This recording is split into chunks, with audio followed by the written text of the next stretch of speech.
Hello. Good Animorning. Hello. Hello. Can you guys hear me okay? Is my mic working? It looks to be to me. Awesome. Hey guys. Hey Trey Wintergreen. Blah blah neep. The plant. First MB. How are you guys this morning? Hey ho. Hey ho. Welcome to Tuesday. The day we've all been waiting for our entire lives. Indy, I'm going to ask you to open up NDI for me. Okay. Let me do that. That's our screen sharing tech. Screen sharing tech. Yeah. Okay. It's a little hamster with goggles. That should be on. You're Okay, about to go cool. to sleep. Well, have a nice sleep then. Get some good rest. Blah blah Neve, you're doing real good. Oh, I'm happy. That's great. I had a big sleep yesterday. I think I went to bed at like 9 o'clock. And I think I passed out at like 10:30 or something. Did you get any doodles done, or did you just I tried, dude. I went to bed and I was like, I'm just gonna relax and doodle, and I was like, I can't. I'm like, I don't care enough. I'm glad to hear it. I'm glad you were like, no. I mean, I tried to draw, but I ended up just like listening to YouTube videos, and then the tablet like ended up next to me, and then I turned it off and ended up just being asleep. I was like, no, I can't. I want to relax and draw stuff, but I'm way too tired. I'm just glad to hear you have an upper limit where it's just like, no, too tired. Tired. I tried. It's just, it gets to a point where I'm so tired that I can't be bothered to fix mistakes. So, you know. I do think there's a clap between each word that V-Plant just said. It was just, yes, good, rest is needed. Yes. It was good because I didn't get much sleep the night before, so it was real good to get some good sleep. Okay, I'm gonna throw us over to Animorning Challenge Swifty, and hopefully your screen is. It is. Skull Pirate Mike, you haven't slept yet. You're debating just staying up at this point. I suppose it depends how tired you are. If you feel like totally okay doing that, and you're good, then go for it. If you're tired, you should go get some rest. That means it's 8 a.m. for Skull Pirate Mike, which means they've stayed up all night. Whoa, that's long. I mean, I don't know if you have anything that you need to do today, Skull Pirate, but if you don't, go and get a nap. Go and get a nap. What's wrong? What are you doing? What were you doing all night? Yeah, guys, Dark Fault. I also spy a bagel. I opened this up this morning and I was like, oh, cool, like a grenade, that's interesting. And then I saw like a bit of frosting under the arm and I was like, oh. And then I looked at the name, blah, blah, name, and I was like, oh. Then I saw the thumbnail up to the left of it where there's like a slightly different frame of a bagel looking out from the window. And I was like, oh my gosh.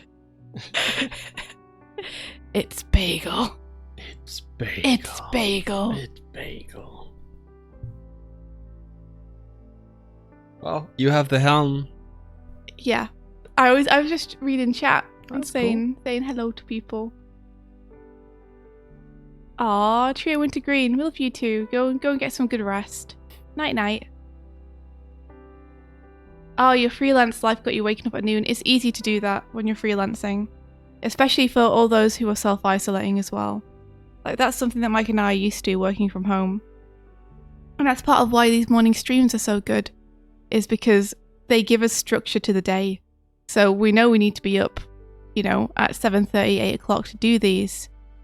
So it means that we have to go to bed at a reasonable time to get up for these, or just be really tired when we're doing them. Yes. Whereas if you don't have any structure, it's so easy to just be like, well, I need to do more work on this current piece of work I'm doing, so I'm going to push it through to like 2 or 3 a.m. to get it done. And then, of course, you end up sleeping in the next day. And then because you sleep in, it means you don't get as much work done as you want, so you stay up again. And then slowly you shift yourself over to being a night owl. Our flatmate is very much a night owl at the minute. He is, It's yeah. almost like we're all living here in shifts, where Mike and I are up from like 7 till like 11 or 12. Mike's been having late nights too. I'm the weird one. Yeah. And Declan is up from like 5 or 6 to 5 in the morning or something. But then again, I think he does do stuff in his room before he comes upstairs, like script writing and such. Yeah, he's probably answering emails and doing admin stuff. Yeah. You've been weird because you get up with me in the morning, but Yeah. then you often stay up till 3 a.m. or something. Yeah. I don't know how you do that, I because don't I'm know like either. shattered from spending all night up. I'm not the most awake right now. Okay. I see. Okay, so this week, I added a new criteria to the form, which was like, it was a question of like, what do you feel like you learned most from this challenge, and was there anything you feel like you particularly struggled with? So I'm gonna read those out before we or during the feedback and review of each. That's a good idea. one. That was something I was just going to ask people in general as well, was just for all those who took part in the challenge, did you guys enjoy it? And do you feel like you kind of learned something from it?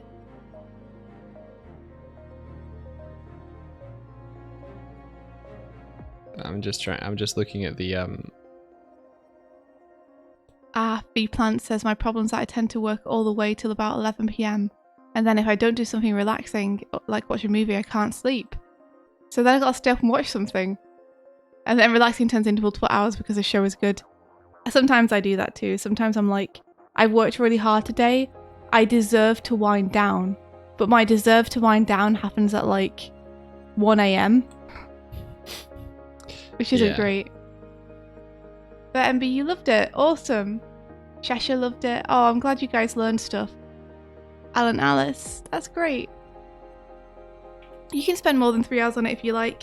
3 hours is what we recommend so that people don't get too overwhelmed by the amount of work to do. Like, we want these challenges to be something fun that you guys can do on the side without taking away too much steam from your personal projects or shattering you too much after you've been working. So we want to keep them kind of manageable and bite-sized. So 3 hours is the recommendation. But if you do want to go further than that, you can go further than that. If you want to spend less time on it than that, you can spend less time on it than that. Yeah. Is there a way in... Ooh, V-Plant, you're buying TV Paint. That's great. I haven't used that software too much, but I've heard it's fantastic. Do you know if there's a way in Google Sheets to have text word wrap into... How do you do it? There's a little button at the top. It is a little text wrapping panel. And they're like little arrows between two brackets. Okay. Do you want me to come over and just point them out to you? Yeah.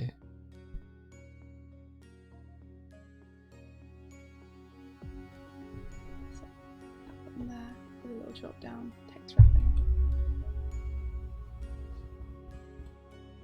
Ah! Thank you. One thing that I've learned through doing animation freelance now as a career for the past 3 years is spreadsheets. That's so much more useful. Spreadsheet should be an animation principle. Vert MB spent 40 years on theirs. It's their life's work. Well, no pressure then. Hey, Devin! Devin! Good morning, how are you? Devin, it's been too long. It's been 80 years. All right. All right, let's have a look. So We'll delve in.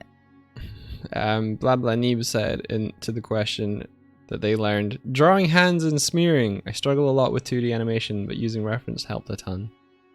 That's awesome. I guess that's a good thing, is that if you aren't familiar with 2D animation, then having reference can at least give you a place to start. Yeah, for sure. Mm-hmm. All right, let's give it a play. I'm so curious as to what this is. I don't think I've ever seen this reference before either, so... I don't think you've seen this film. Oh, it's a film? Yeah. Is it a film entirely done from first person? Yeah. That's so cool. Oh, man. Awesome. Just audio as well. Oh, Hardcore Henry is the film. I don't know if you're sending audio or not. Well, we might have to watch it without audio. Yeah. Let me put audio on. And then, if it comes through, it comes through. Let me press play. Oh my gosh. Whoa!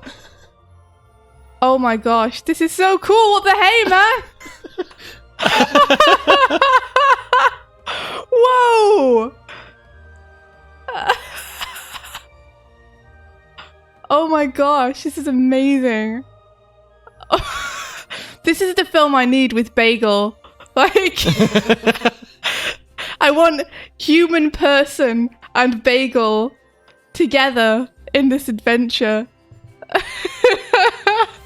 Beefland says, oh my god, that is epic. Cheshire says, oh my god. Oh my god. Oh my goodness. Okay, let's have a look at this. I have to know, does the live action have the guy holding the grenade? Yeah. Okay, no. The Bagel holds the grenade just before it goes off, and then I didn't see it in the footage. I wonder if that was added. Oh, look, I like this. So nice stretch frame there. Bagel's like, no. Oh, Bagel. He's shaking his head. Nice 2D effect there too. It's so nice to see the 2D paired like with 3D in this way. Yeah, and we have one of the hard things with doing 2D and 3D alongside one another is that you can see, unless you draw every single frame on ones, it's very difficult to track 2D animation to 3D. I think it works well here though. Like, I think it's a stylistic thing. Mm-hmm. A lot of people just want it to look perfect and completely track all the time, but I actually think it's like kind of stylish not to. Yeah. Like, I don't think it necessarily is wrong not to. I just think it's a choice that you can make, you know? Oh my gosh. Hey, you dropped this. That's my favorite. That's so good. That's a great frame. Oh my gosh. Nice way to do an explosion there. Like, without having to actually animate an explosion. This is so cool. I really like how you've added in this flailing of the person. I see it in the reference. There we are.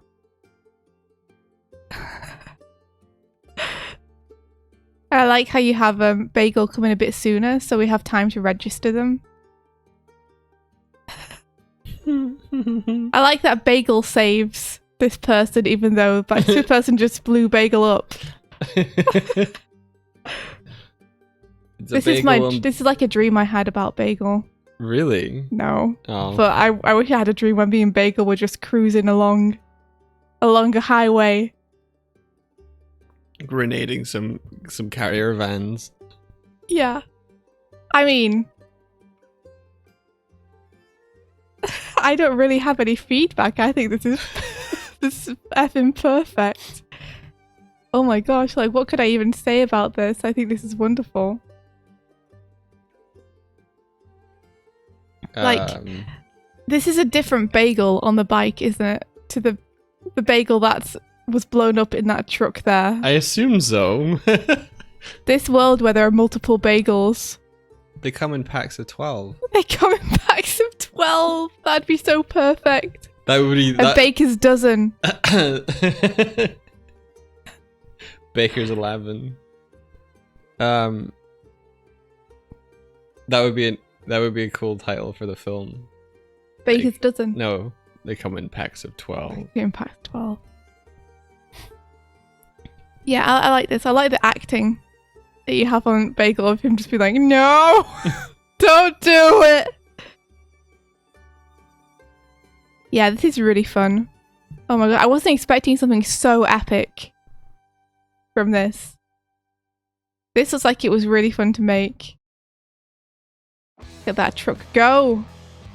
There you go. I really like, this is such a cool shot. Like, having the arms pedal through the air like this as the person falls. This looks like a fun film. Yeah, it looks amazing. I think that Have you seen this film before, Mike? I've seen the short that sort of started it. So there was an internet short that was released, which was all like first person. Was that from Federator? It might have Because been. I've seen that. Yeah. And I was like, that's really cool. So I think that spurred them to make the movie. Oh, cool. This is clever. The way that you have basically used the same hand here twice and just transformed it around. It still works really well. Like, I didn't notice that this was all just one drawing of the hand. Yeah, that works. Yeah, it totally works. Nice job. Tacheshi says Neep is amazing. Goals. Yeah, I do you have any feedback on this, Mike? Like, beyond the obvious stuff, which is like, oh, the environment we could beef up, and I guess we could make the trucks like look more like trucks, and I would I would say it's interesting that the truck in front is taking up the entire road. No one will pass this truck. No, I think this is really cool. Yeah, I mean, let's have a look again and see. Like, I really like that pull there, the grenade pull. You've made it much snappier than the reference, which works really well. Like, it was a really nice way to use your frames there. I think that was a really smart decision. Because it's much softer in the footage if you have a look. But Blah Blah Neebs really like used that nice stretch frame to pull that pin out and make it feel snappy. I guess one thing that I think would be helpful is here when the grenade is thrown, rather than this hand pose, you could do a hand pose which is more explicitly like, I have thrown a grenade at you, to help it read a bit better. Yeah. So, let's see. I'll use yellow. No, I'll use blue. So maybe like something like this. Nails are very useful for showing the orientation of fingers. I like them a lot. Skull Pirate Mike says, when they say my way or the highway, this is the highway they mean. Yeah. So adjust posed to make more readable. So this is like, I guess this is the danger of using reference, is sometimes you can become a bit enslaved to it to the point where you'll use a pose because it's there, but not necessarily because it's the best one for the job.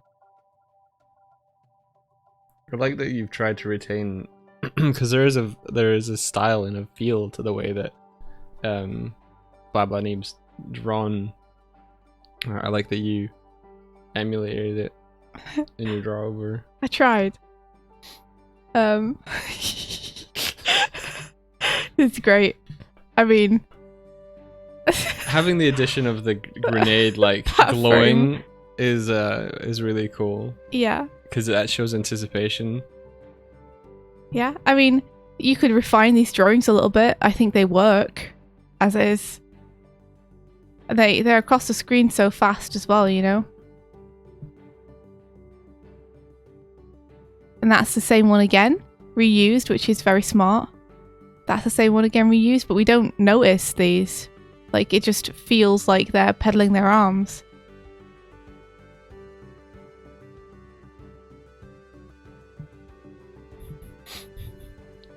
Yeah, and then there's actually like quite a nice art going on here with the hand. Like you can see it does this kind of figure eight where it comes in and then loops under and then goes around. You could make the arc more explicit if you wanted. And actually have it arc like this. Make hand arc more explicit. Like as you can see, these are all nitpicks. These are all things that you could do, but I already think it works. I'm going to write in caps because I think it's easier to read than my other handwriting.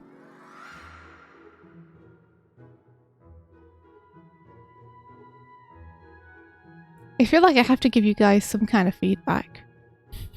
Or like,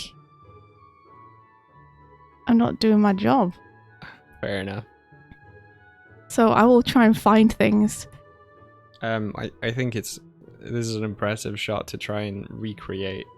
I think, do you feel like you got skills that you'd want to put into future things that you make? I'd say Blabani definitely got skills. Yeah.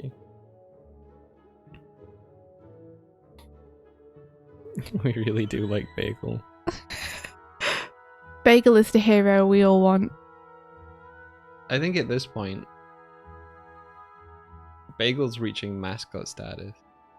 Mascot status? Yeah.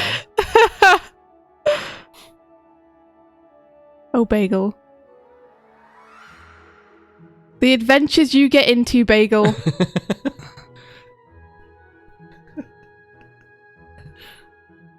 There you are. I just opened the hand up a little bit earlier. I feel like when we do this frame here, it feels like it'd be nice to have the pose change. So I just added in another one.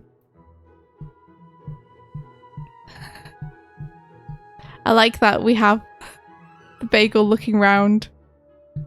I like that we have a point of view for what Bagel sees because we can see through his head. That's true, Bagel vision. Very cool. This is all working super well. Yeah. I don't have any more feedback for you. It's all like very tiny, like you could adjust this hand. Yeah. This is just really fun to watch. It's a really fun clip that you chose. The joy of seeing Bagel like this. Let's see.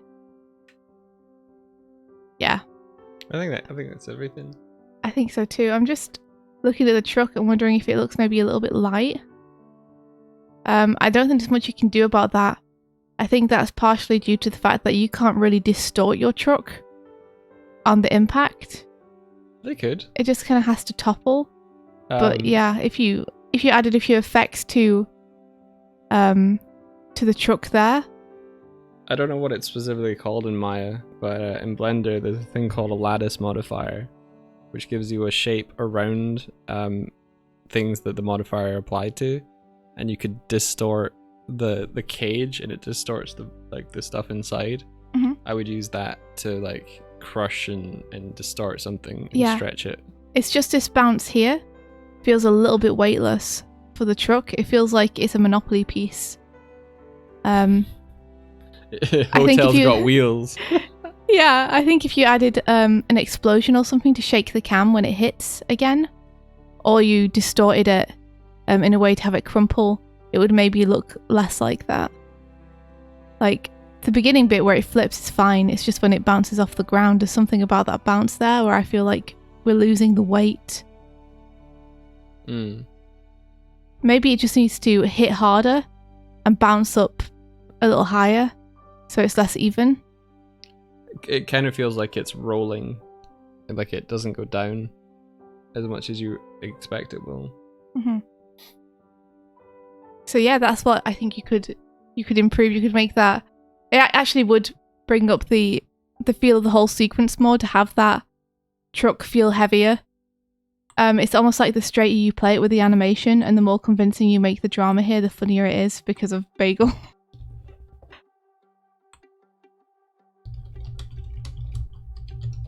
Tim says, alternatively, zoom out to show the main character is a Monopoly Man and that would also fix it. I love how your fix is like more intense than the actual animation itself. Okay, let's hop on to the next one. Awesome work, blah blah Neeb. That is a good way to start a morning. I've linked Blah Blah Neeb's Twitter in the chat. Do Yay. give them a follow so you can catch more bagel adventures in your in the off time.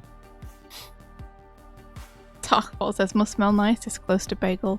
Damn it, Bagel's making me hungry. Bagel? Bagel, you make me want donuts. Okay, so let's see. This is Peach Dust. Thank you guys very much for putting your names on these. It is really, really helpful. I asked them to. Yeah, I appreciate it. It's very helpful to be able to just look at that and be like, well, that's what I can refer to them as. Yeah. So Peach just said, I think I struggled a bit with sorry. I think I struggled a bit with exaggerating the motion, but the reference definitely made the people move more realistically. Interesting, okay. Oh. So, struggled with exaggerating the movement. Let's see if we can find ways that we could exaggerate it.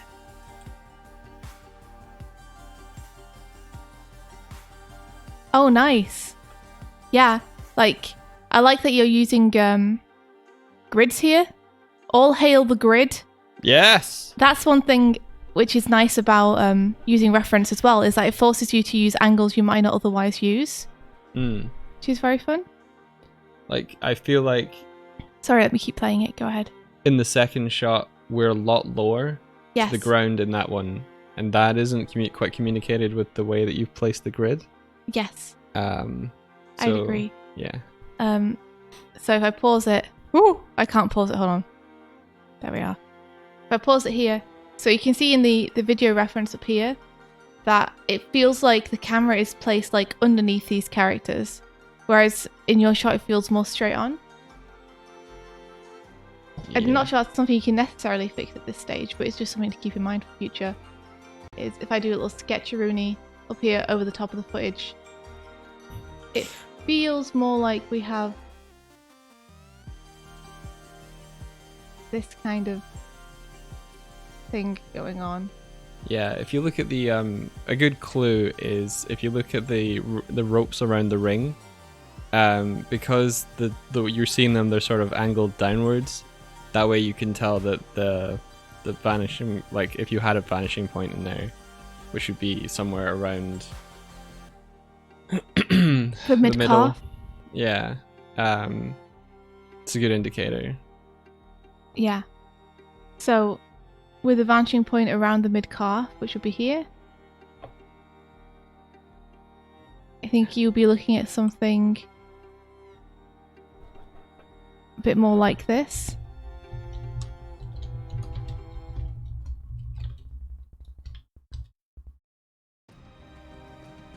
And then these horizontals would be spaced less vertically. Sorry, less evenly. These horizontals would be placed less vertically. What does that even mean?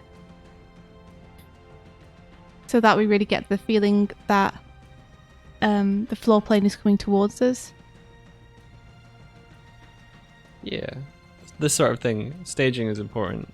When you're looking upwards, the horizon drops lower, says Tib.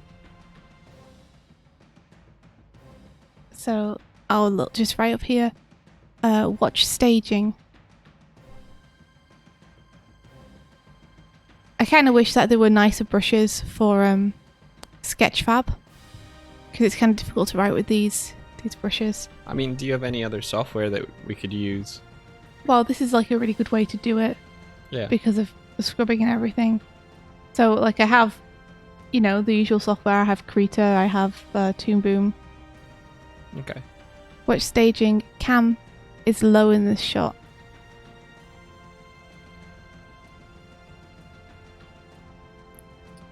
Oh, there's a crow mail. Oh! You can do the crow noise. Oh! There you go.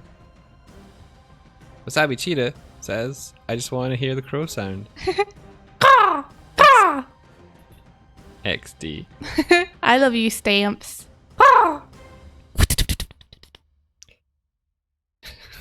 Yeah. Always nice to have stamps on a screen, on a stream, even. What's the software you're using? This is Sync Sketch. Sorry. There you go. I realised as soon as you told me to say the name of the software that I've been saying Sketchfab again. Sketchfab is very useful, but for very different things. For very different reasons, yeah. Just gonna put vanishing point here. I drew stamps on the night's stream at the weekend. You did? Yeah. Oh yeah. Also, thank you everyone who came to a night stream at the weekend. We raised over 1,000. Yeah, it's close to $1,400. Amazing. Okay, so let's have a look at the animation itself. So, looking at the keyframes that you've chosen, that's a nice key. Slightly more like a breakdown than a key. Yeah, this is nice.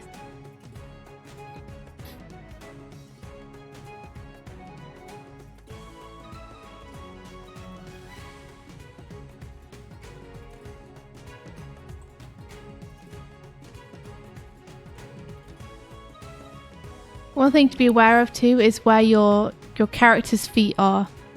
I think that's one of the things that maybe is a bit of a struggle between these two keys here. Is it feels like the character's feet, which would be planted on the grid, have moved between these two frames, like he's hopped over, which could totally have happened in your animation. In the footage itself, he's in place. So watch for that. I like this smear frame that you're going to have here. That's fun. Heck yeah.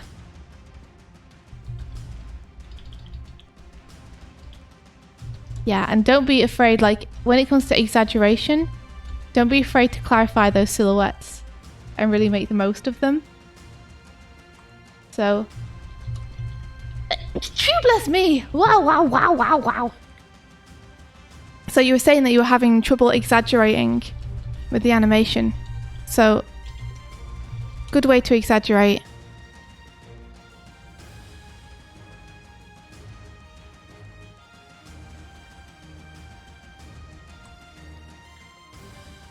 is to push poses.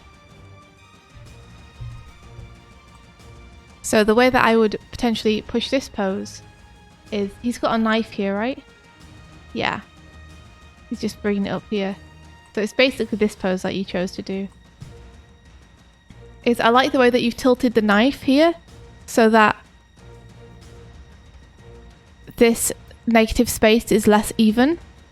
That's one of the things that will help you create pleasing drawings, is keeping your negative space uneven and interesting throughout. I'd say you could drop the head slightly more here to get more of a feeling that he's winding up for something. Like he's engaging his shoulders and he's leading with his head. Don't be afraid to draw through, which is when we'll draw behind an object to make sure that the body follows through properly behind it. So I would sharpen this shoulder so that silhouette wise it's very, very clear where the arm is going, what direction it's facing. See, I think you could push the knife further out and then you could use the silhouette of that hand to make it super clear. Yeah, a lot of if I'm looking at the reference, a lot of the arm is protruding outside of the silhouette. Like they're pulling it quite a bit back. Mm-hmm. And they're also, I think the elbow feels like it's pointing a little bit more forward and towards us, like a raised. So exaggerating the perspective as well as like exaggerating the silhouette and such. So if we have a look here with the arm going down here, this sleeve is a great indicator. So it feels like his arm is crossing over more like this. Potentially. Hold on. Let me adjust this. Because looking at where the shoulder is rooted, up here, it's more like that. So using contour lines like the sleeves is useful. And if you don't have, your character doesn't have sleeves, just give them contour lines anyway, just so that you can like really denote which way things are facing. So sometimes I'll just like put shapes along my character's arms.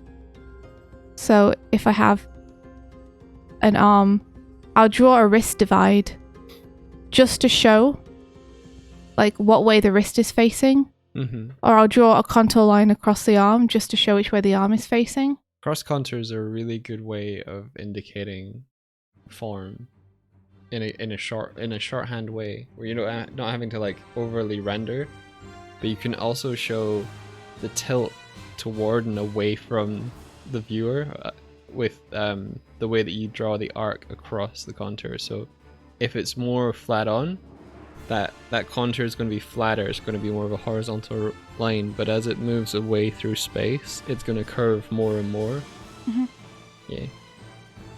Yeah.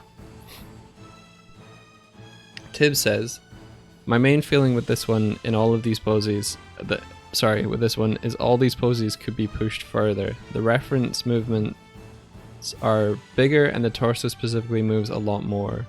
Check the angles of the back. I think because the reference is in widescreen and the animator has used a regular 16:9 aspect ratio, that may have thrown them off in regards to the composition of things. I can see that as well. I wonder if placing the footage in the top right has made you feel like you needed to move the right hand figure quite a bit down, because if you look in the reference, their head heights are almost similar, whereas this guy's head is, I don't know if he's about to duck and we're off frame. I haven't looked to the I wasn't looking at the reference in motion, so that might be a bad take. Yeah, I mean I can scrub it a little bit if you want and we can see if he does. Yeah. Okay. He's just come out of ducking. Okay, then that's fair. So he's like, he might be held from there. Yeah. But I've done a little doodle on the left hand side here. So like you really want to push your forms in terms of thinking about like which way are they moving, where is the momentum, like what lines can I exaggerate. So here we can see he's about to like lunge back toward him, because you can see his lower body, his legs coming out already. The shape there tells us. So I've like tried to go with the line of his back going into his leg here, is being an important indicator of like which way the force is about to move. So you want to find things like that, like the line of his back going into his leg, and just simplify and exaggerate those if possible. If that makes sense. Because I would agree with both you guys. I think you could push the poses. I think clear poses are the thing that you're finding the hardest to do with this reference. And the poses are nice, it's just that they could be pushed a little bit further. You know, so take for example this one. We can see, if I do a little doodle, it's easier for me to doodle to the left than it is for me to draw over the top, because it's a little less clear looking over the top. So if you draw through the back here, you can see that the back is actually curved. And then we have this hand coming through here with the fist. And he's like, I'm going to adjust that line so he's looking back over his shoulder a little bit more, which is kind of what he's doing in the reference footage. A good thing to sort of, if you're looking at a reference, is to use a technique like called them, it's construction terms, but when you use the mannequin, if you look at like a photograph of someone or a still from a piece of footage, if you think about adding like a marker point to both shoulders, and then the point between the line between where those shoulders meet would be like where your clavicles. What would this be called? The clavicle. I'd call it the neck dip. The neck dip, yeah. And if you put another marker point on each hip, if you drew those 4 points, the two shoulders and the two hips, where you see them in relation to one another, and draw a line between the two shoulders and a line between the two hips, and then in the center of those two lines would be your kind of like center points for the middle of the mass of your hips and your shoulders. And you draw a curved line between those 2 points, you'll feel the stretch and the twist on the torso, and then you can build. That would be like a... That's true. The twist on the torso is a great thing to point out, especially with this particular pose as well, Yeah. which I hadn't indicated, but I will now. Yeah, so his hips are like more facing towards us, I think, but that back shoulder is pulled back, where the front shoulder is pulled forward. Torso twist. Yeah, like paying attention to which way the different elements are facing, and exaggerating those. You know, so just don't forget like the curve of the back here. Curve of back. Like, notice in the ones that I'm doodling on the left, I'm like really simplifying it as well. Like, I'm mostly thinking about it kind of as rotating rectangles, to be honest. You know, like if you were to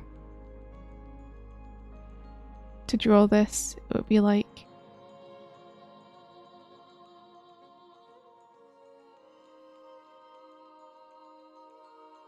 this kind of dealio.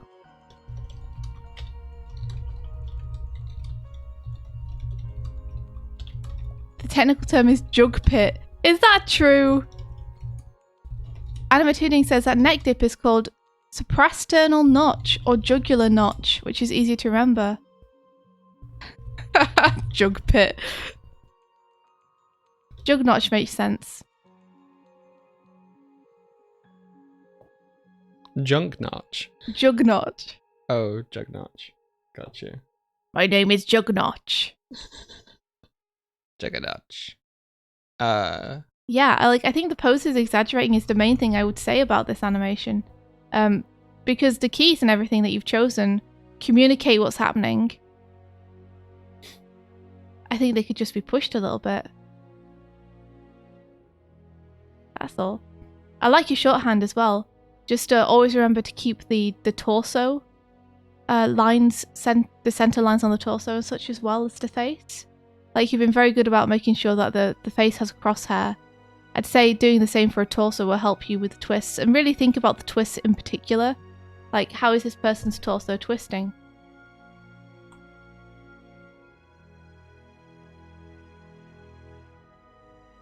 Like, you know, with this one here, you could really exaggerate that his torso is kind of facing forward here.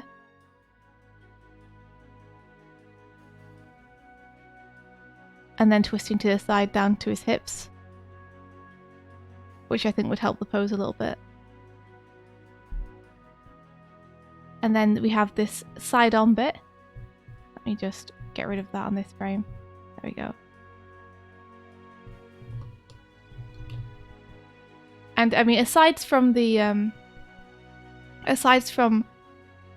fact that the camera is a little bit lower in the reference footage, looking at it as though it was framed from the side, just so that it's like, it's easy to give the feedback on the characters about saying, oh, you need to redraw from the perspective of lower down. Let's just assume that this was the perspective. I think here, and stuff like this kick, his leg is feeling a bit short because in the reference, he's kicking 3/4, whereas here it feels like he's kicking straight from the side. So the person in the footage is being kicked kind of towards us. He stumbles sideways across the mat, probably because that's what the choreography told him he needed to do for the shot. But the kick itself, if you have a look at these poses here, it's much more like...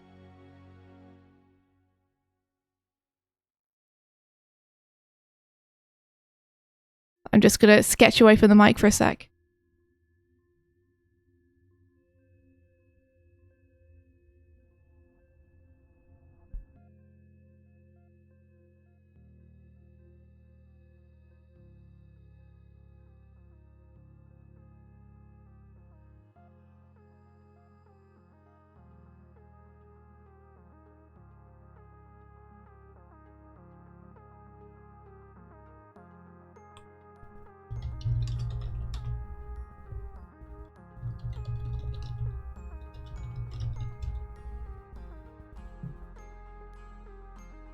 Okay.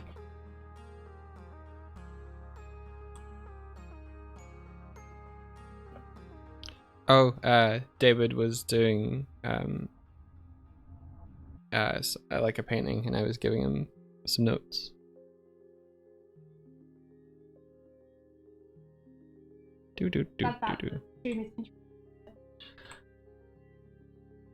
I was giving him notes on a project that we're working on, and if I give him the notes now, he can continue working on it. So there you go. So it feels much more like the So we have him looking over his shoulder. His shoulder is pushed forwards because his torso is twisting to the side here. And then we have this foot coming forward in space.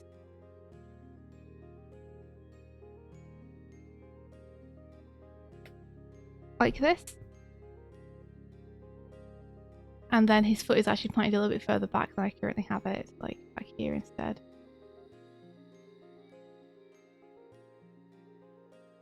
So I think that's why the leg is feeling a little bit short there. Is you tried to frame it directly from the side, though the reference is 3/4. So the reference is having foreshortening where yours isn't. So you still have the same distance between the characters, but the leg feels shorter because the foreshortening isn't drawn in. So I say just watch between these that the length of the leg doesn't change too much. I think if you adjust your pose so that he's kicking more 3/4, it will feel a little bit less like the leg is compressing there. That's a nice pose, isn't it? I like that. Nice arc of the back. Like nice simple lines. Yeah, I think a lot of the decisions here are based on that initial kind of like assumption of what the staging is, but having that ground plane in the perspective helps you interpret the footage a little bit better, because if you think you're seeing them from straight on, the way that the feet are placed kind of makes you think that they're more flat than they are, but because we're seeing it from a low angle and the way the figures are placed, they are actually slightly offset in depth from one another, that there is a 3/4 kind of angle to the way that they're interacting with one another. Yeah, like be careful not to lose the depth of the feet there, even though in this frame in particular you could interpret it as seeing only one of his legs. You can see the one poking out from behind. Yeah. But you want to look for opportunities to add in stuff like that, even if it's not there, because the thing with pushing poses is you're trying to make them more readable. So adding in the extra leg to show the stagger is going to make your animation feel clearer. So you want to make sure that you're doing that, either popping the leg just in front or just behind and overlapping them. Yeah. That's super clear. Try not to hide limbs. Yeah, because it'll make it feel flatter. And also bearing in mind here, let's just see. That's the frame you're looking at, isn't it? That it feels here like the toe is contacting the floor in front of the other foot. As in, it's closer to the camera here than the other foot is. Which makes it feel a bit like the person is crossing their legs over. Which I don't think they are in the footage, and that motion isn't followed through at the end because they plant their foot further away from the camera. Yeah. So bearing in mind stuff like that and just adjusting that leg position.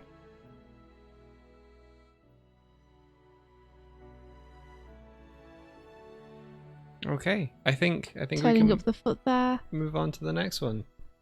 Thank you so much for submitting, Peach Dust. Just like exaggerating the bend in the leg, turning up the toe for the contact position, stuff like that. It's going to help. Like, you don't want to be a slave to the reference so much that you end up losing the interest. So here is a really good example for where you could push a pose. I'm just going to do this one because I think it's a good example and it will show like how you would get from this pose to the one we currently have. Is like, look for the big overarching shapes. So we have this amazing back curve happening, And then this leg is really like stretched over here with the foot turned up. And then at the back, we have this leg here. I think the arm as well with the knife is very clearly separated from everything. Yeah, and the foot here is foreshortened a little bit, so I want to get that like feeling like it's facing us a little bit, because it is. And then, yeah, like you said, the knife is like really clear out there. So you'd want to exaggerate the stretch in the legs, really. In fact, I'm going to stretch that back leg back more. It's more like that kind of thing. Yeah. And then stretch that front leg forward more so that we get the ground plane feeling good.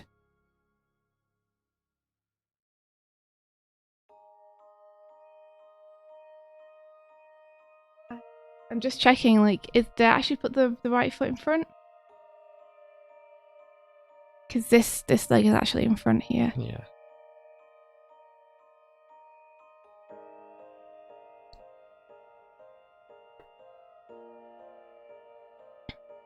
And then I might even just peek his elbow out there, just to like really show that he's got a twist going on his torso. And then his toes kind of planted on the ground. And I might turn that foot up a little bit more. But yeah, that is... like, you just want to go more extreme with the poses, I think. Like, comparing these two, the red sketch versus the purple sketch, you just want to take it a bit further. And make sure that you are trying to maintain your proportions as much as possible. Can we play this animation? Yeah, we sure can. Let me play it now. Let me turn off the notes because they're a bit all over the place. Here you are.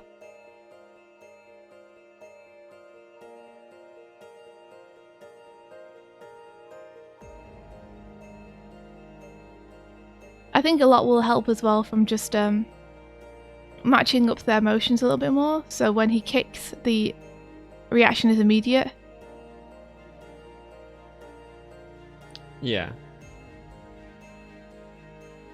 I think you could flesh this out though and it would look real good. Like, I'd love to see a few more in-betweens in this.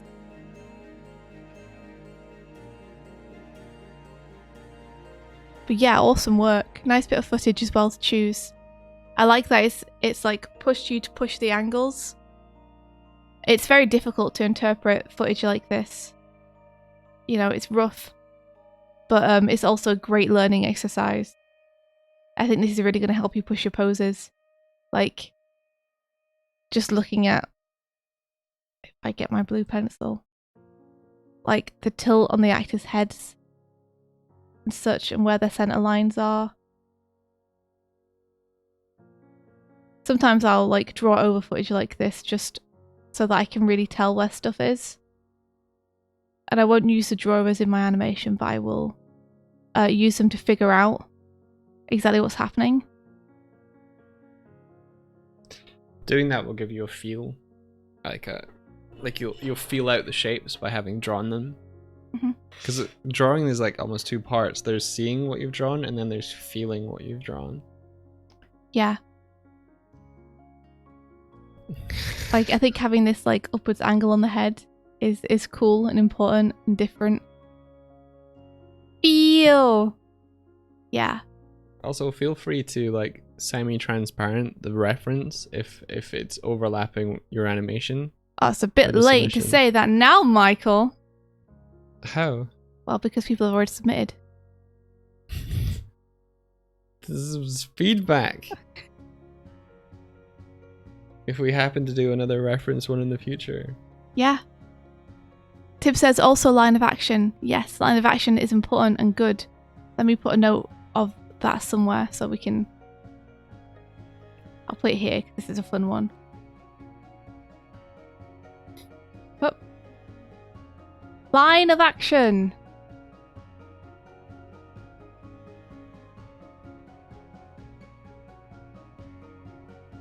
Like, line of action is just a great tool for simplifying a pose,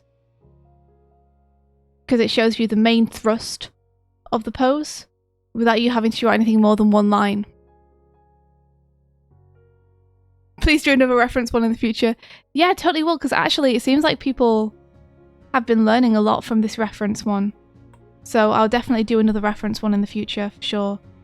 Because I think it's pushing you guys to try new stuff in terms of like the staging and the composition and everything. Like Blah Blah Neeb's done an amazing like one shot from the perspective of the person piece, and then Peach Dust has done this like really cool like top down angle of these dudes fighting.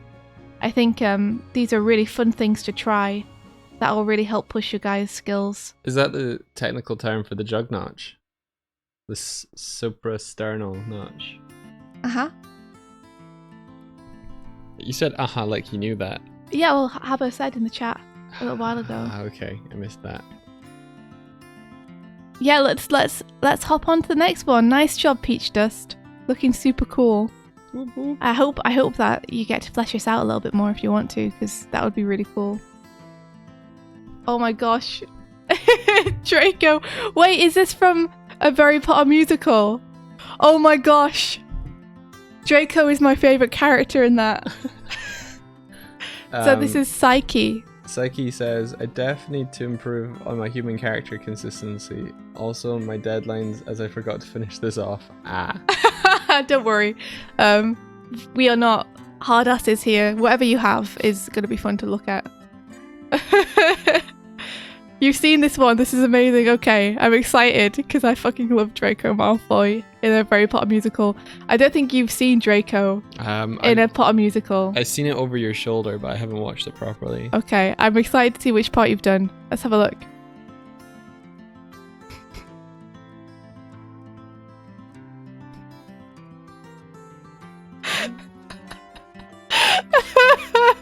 Oh, Draco. This is Draco's entire performance, is just rolling around on the floor the entire time. So yeah, I love this. I like seeing the construction underneath as well. So I can see like how you've been planning it as well as like the more final frames. Because one of my notes was going to be to make sure that you are planning your construction properly, but I can see that you have been, which is great.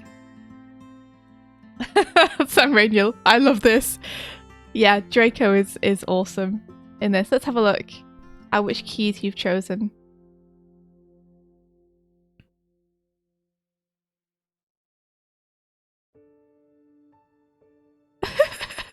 I think this is another case. Oh my gosh, these poses are so ridiculous.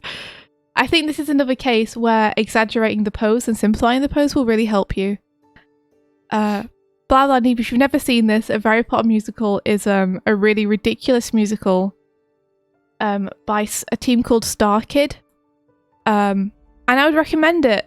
I think my favourite musical that they've done is Twisted, which is a retelling of Aladdin from Jafar's perspective. Oh my gosh. And it also happens to be a metaphor for Disney and Pixar takeover. Oh yeah. Oh yeah. Yeah, so I forgot that part. So I think my feedback on this would just be like you could really exaggerate these poses more. So for example with this one, let me just get to it. There we are. Like I think you really want to like drape that head over the shoulder.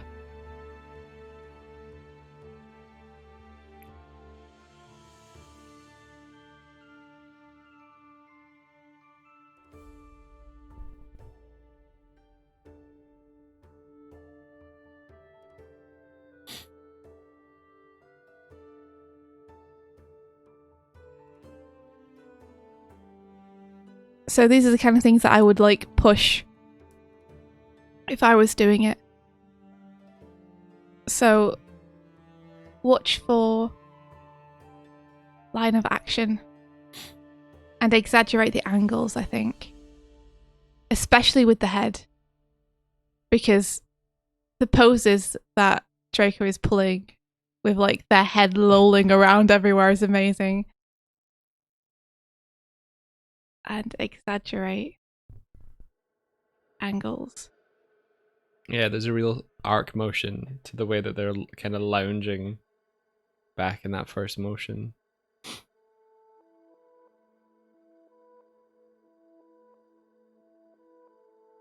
Draco Malfoy. Is Draco trying to seduce? The entire thing is just Draco. I don't even know if they're trying to seduce Harry. They're doing something. They made acting choices. They have a goal in mind and it's not communicated in anything they do. Yeah. They spend the entire performance rolling across the floor towards Harry. Oh, so good. Draco Malflail. Drape head over shoulder. You could push the chest out a little bit more. Push chest. I wonder if that's a wig they're wearing. I hope so. Yeah, I'm pretty sure it's a wig. I'm fairly certain.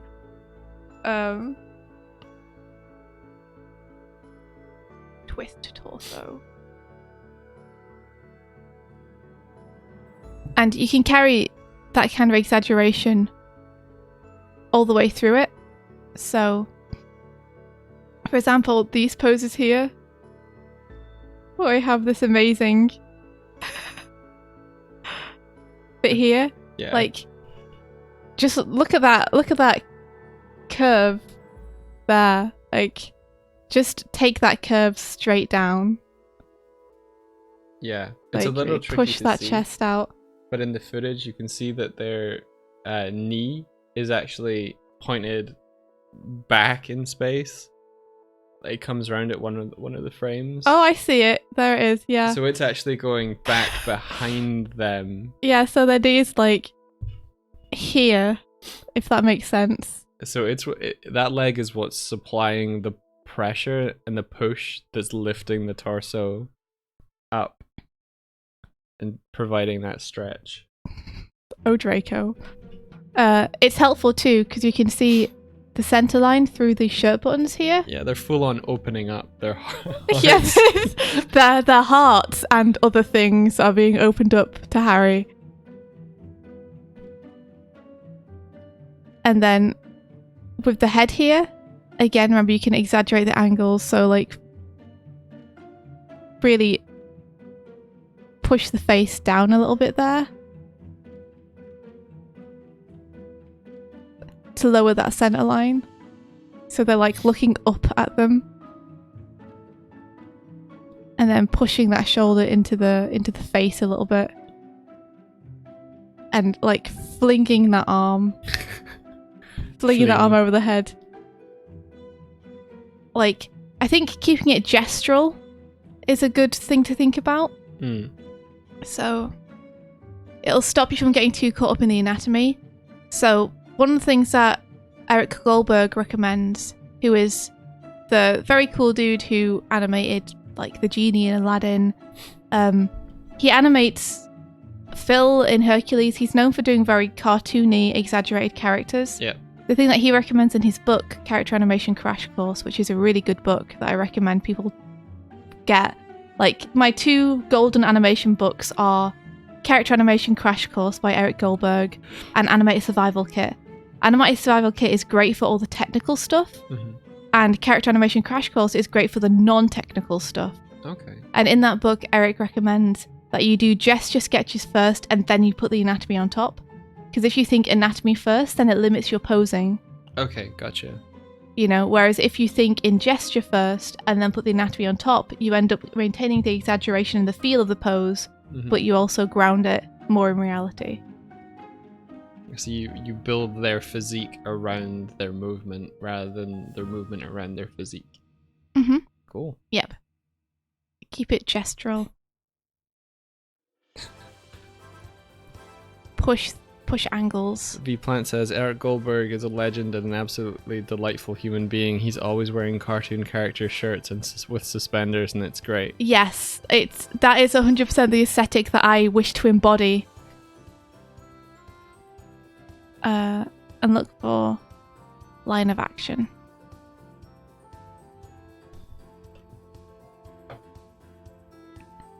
Take footage further is a good way to think about it. I like that emote, pal, bro. What if note?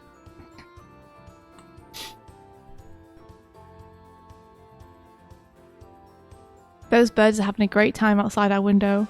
They're all like, "Meow, meow, meow, meow." Yeah. I think you've chosen some nice keys. Fucking those eyes.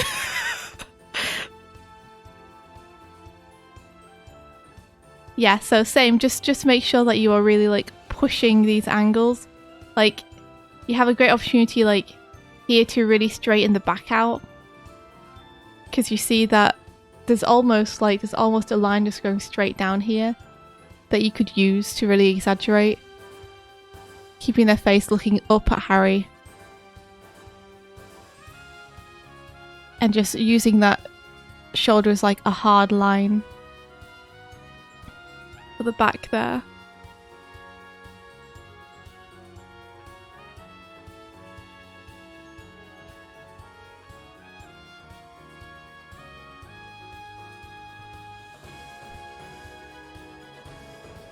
And then I'd be tempted, if I were raising this shoulder up, I'd be tempted to drop the other shoulder a little bit and adjust the pose that way. What is the person holding? A bag of crisps. Okay. Ron's thing is that he's snacking constantly. Okay. They all have things. They all have things. They all have things. Okay.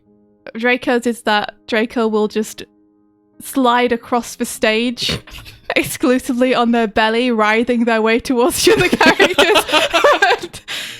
And Ron's thing is that he will always be snacking. Okay. I'm Never on not board. be snacking.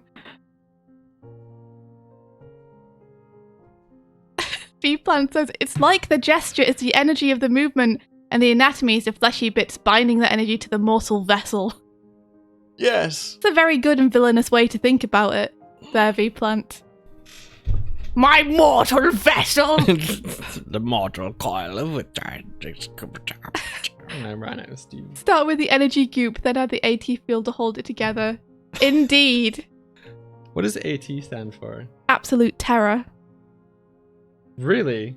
Yeah. Oh, wow. The absolute terror field. That you just made that up, didn't I didn't.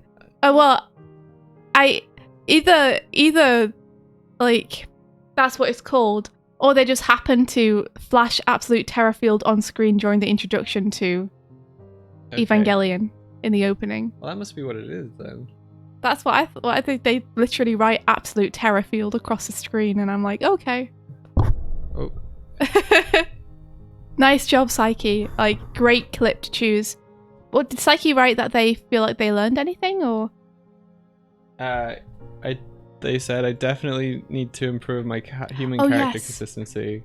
Also the deadlines. I remember now. He said, "Yeah, I think just exaggeration is what you want to look for." But I already like where this is going. I think feel free to like speed up some of these keys as well. Like you can see that there's really like a wave motion going on with Draco here, where they like push their hand up, and that kind of pushes their chest up, and then that pushes their crotch up. Like, I think you can get that too if you throw that hand up faster and then push the chest up to follow that, and then push your crotch, your pelvis up here. Then that'd be really nice. Rather than having the hand go over the head more slowly and then the entire body raise up as one, you could get a nice like whippy wave motion in there. Awesome work. Really Great fun stuff. clip. Next Yep. challenger. This is Murphus. Murphus. Give it a play. I will. I wonder what this film is as well. Oh, nice.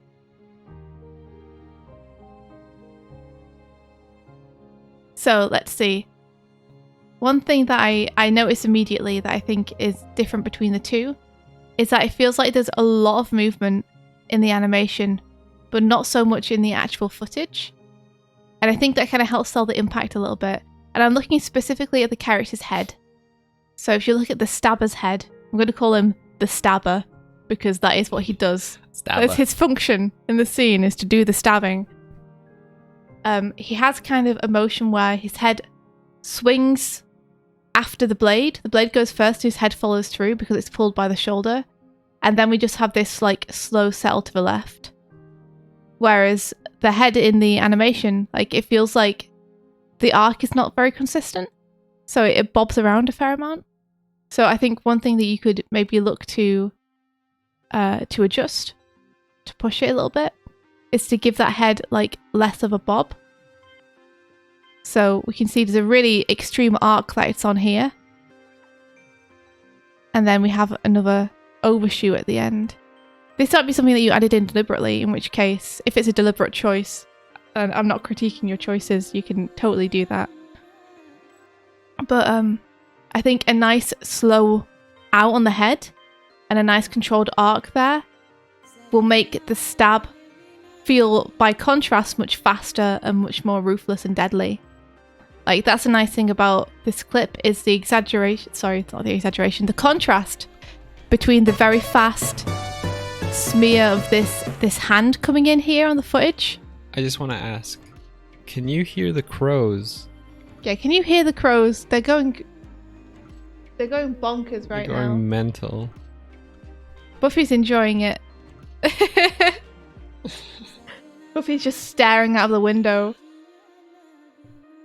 You cannot hear the crows. Well, okay. Good microphones then. Yeah, they are screaming. There's a gaggle of about, well, there's a murder of about 7 crows. And they're just screaming at each other. They're having an argument or something, I don't know. Okay. But yeah, the contrast between this very fast blurred motion here of the hand and then this like slow motion of the settle.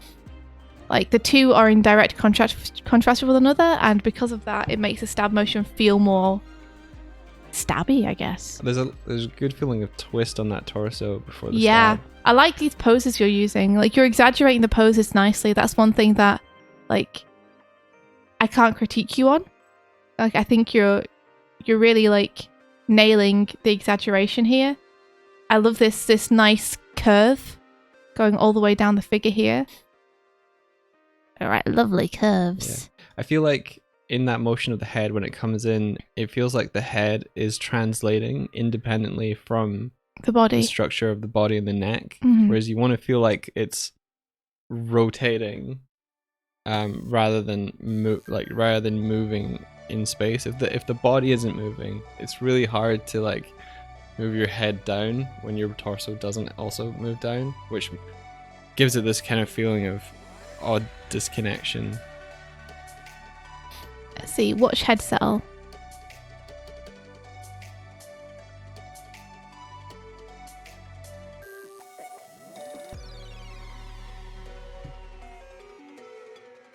Calm down the arc.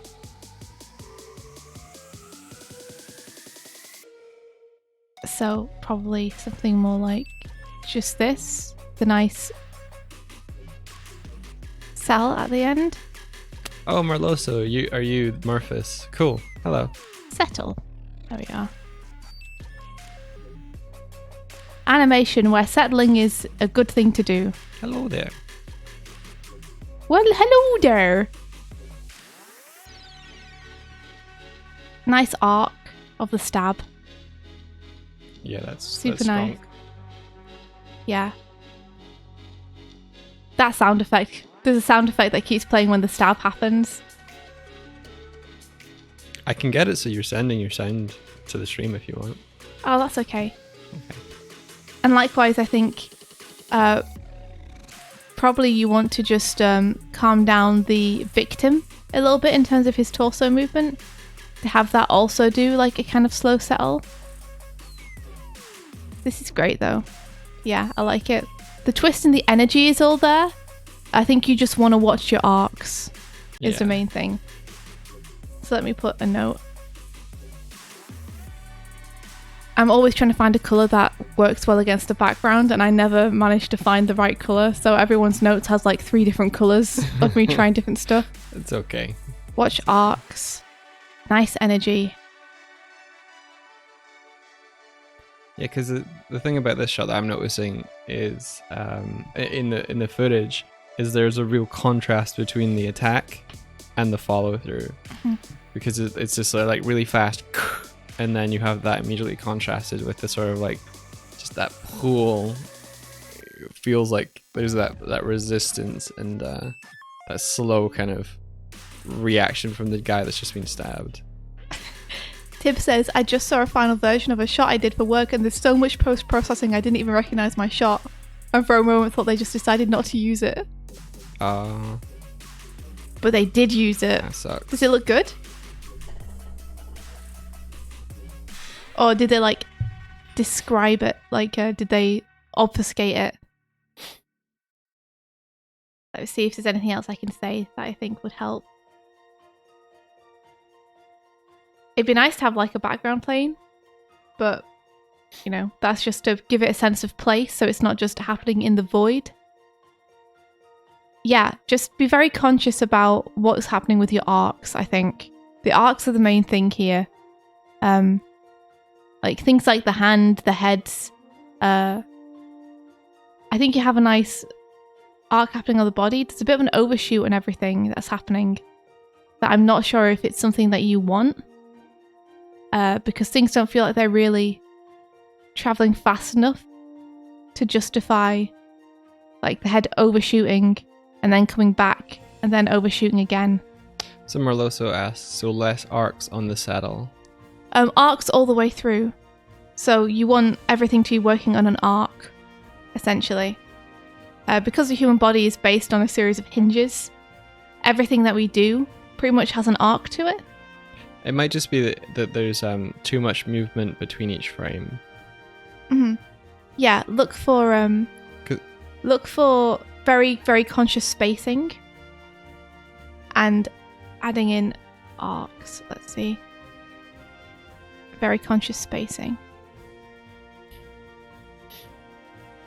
Because you're writing in red, it makes it look way more important. Oh man, I'm just trying the colours to see like which one's going to work the best. Red's good. So, I can show you. Let me show you. Let me show you. I wanna know. Okay, so I'm gonna do it in red because red is visible. And thanks for being here to listen to the feedback. Yeah. That's one thing I'll say for all y'all that have been here so far. Like, thank you for coming by. Can you show me? I want to know about the head arcs. Marlosa says, please draw all over it. MD Designs, thank you for following. Hope you're enjoying what you're seeing. I wish that my sketches would stay on screen. If you guys know any if you know any animators that would benefit from this challenge, do let them know about it. And I recently tweeted about the stream, so if you want to give that, if you're on Twitter, if you want to give that a little retweet, letting people know that stream's going on just now, that would be really cool of you.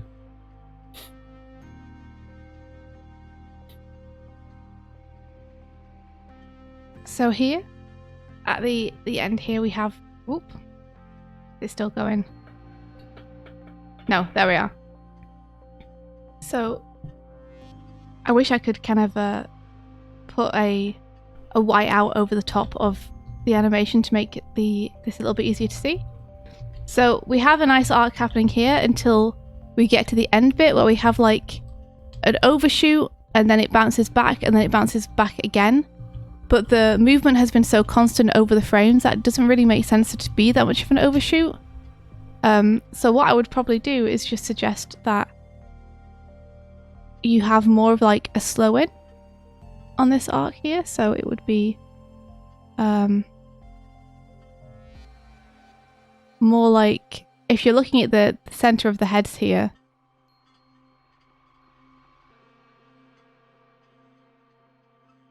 you know? It would be more like...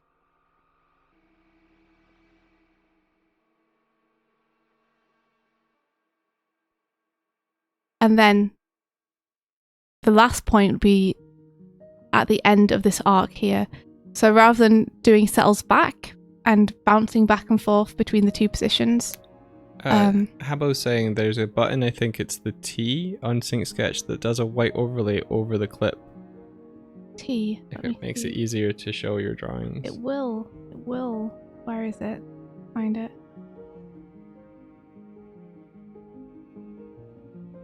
Ah. Yay! Thank you, Habbo. Look at that. So much better.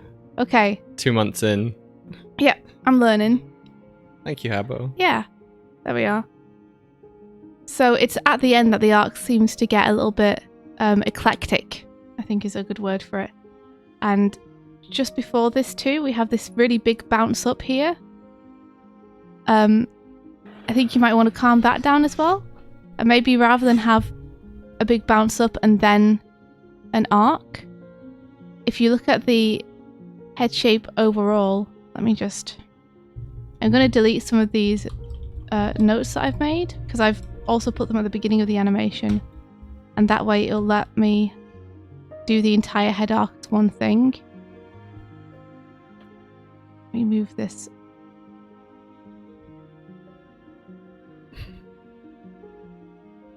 Back.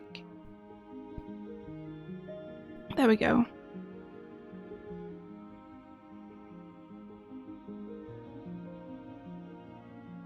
So, at the minute,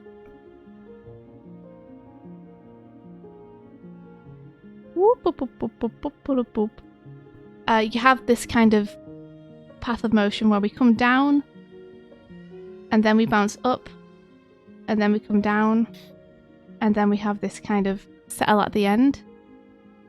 I think if you make it more just this kind of thing, current path, or current arc rather,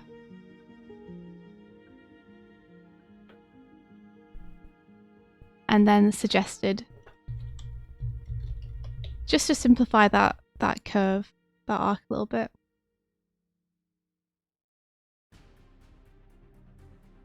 So he stabs, and then his head comes down, like just after the stab, delayed a little bit, and then we have it come backwards to the left, to screen left, and it just kind of eases into place.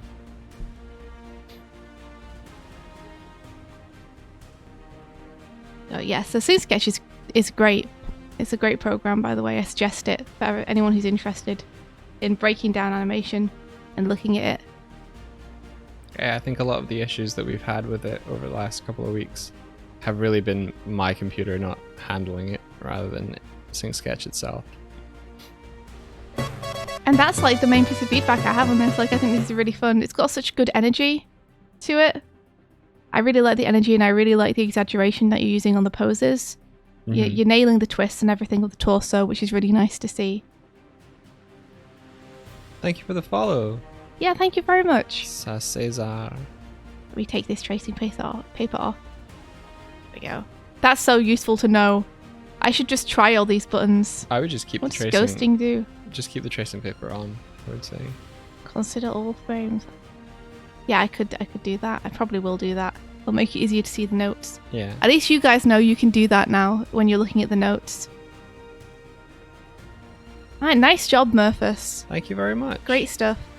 Let's see. I didn't read out what they said. Yeah, please do. But they wrote, they learned how to work within 3 hours and doing animation on my own for the first time. Oh, that's This awesome. is the first time submitting for a challenge, so I learned how to manage my time and prepare for future challenges. Moreover, I struggled with depicting the second figure and some movements overall. This has been a challenge, but a fun one. Oh, that's awesome. I'm really glad that you had fun doing it, and thanks so much for taking part in the challenge. We really appreciate you taking the time and flexing your animation muscles a bit.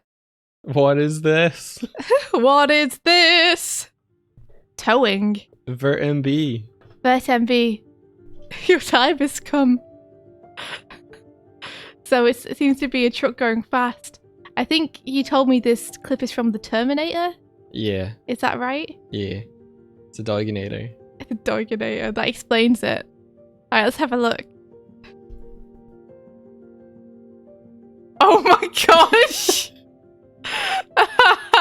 You missed, Doig. Don't hunk what you can't kill. Oh my gosh, this is great. I really like the cam shake that you have going on here. It feels maybe a little bit regular, but it definitely helps to like give the scene a feeling of like action. Very cool. Yeah, let's So this is cool. So the Vert said, I struggling with drawing Swift 1000 from the front. I bit off more than I could chew, and I failed to get my animation to sync up. But I did have a lot of fun. Heck yeah. I learned to be a bit better at thinking in 3D. Nice. Yeah, like it's very cool to see these kind of shots, like a top-down shot of a truck. It's awesome. Get a grid in there. Get a grid. Swift 1000, she's a liquid Terminator. Oh, I got it. I got the reference. Wait. Isn't the T1000... No, which one's... Oh, it is, isn't it? You probably know better than I do. Yeah. Yeah, it's that guy. What is the main Terminator called? Is he like Mr. Terminator? T600 or something? T1000. Am I right? Probably not. What did you say? T1000? Yeah. No, I was trying to remember what. Arnie is a T800. Okay, thank you. So I like the way that you have sped up the head turn here. It makes it much more readable, I think, than the slow head turn that they have in the footage itself. So that's nice. I think you want to watch out a little bit for the beak shape, just because it feels like the curve is kind of fluctuating a little bit. Like we have a kind of convex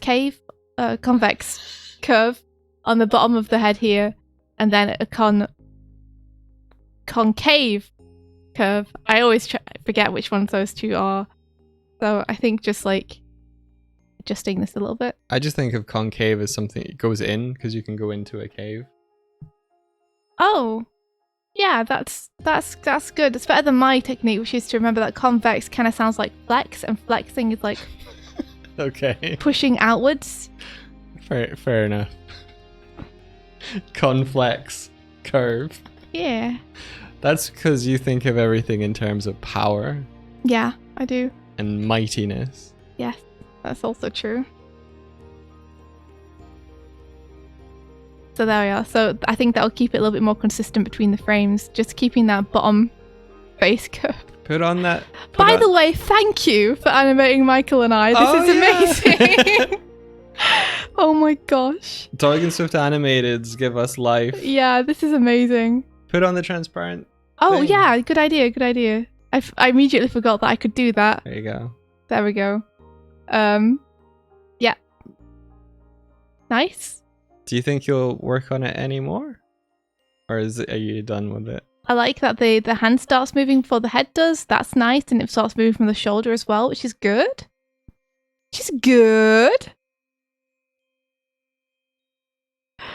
I have a little blink as I turn, which is good. Just watching that like head construction is the main thing. And I think a bit of the body construction too. Just, I think really what you're missing is just this little line here to show you that the body is still in the same place.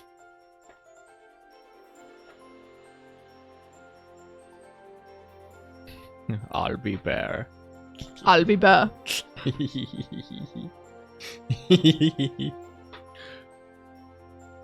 I think you could probably just hold one of these drawings as well.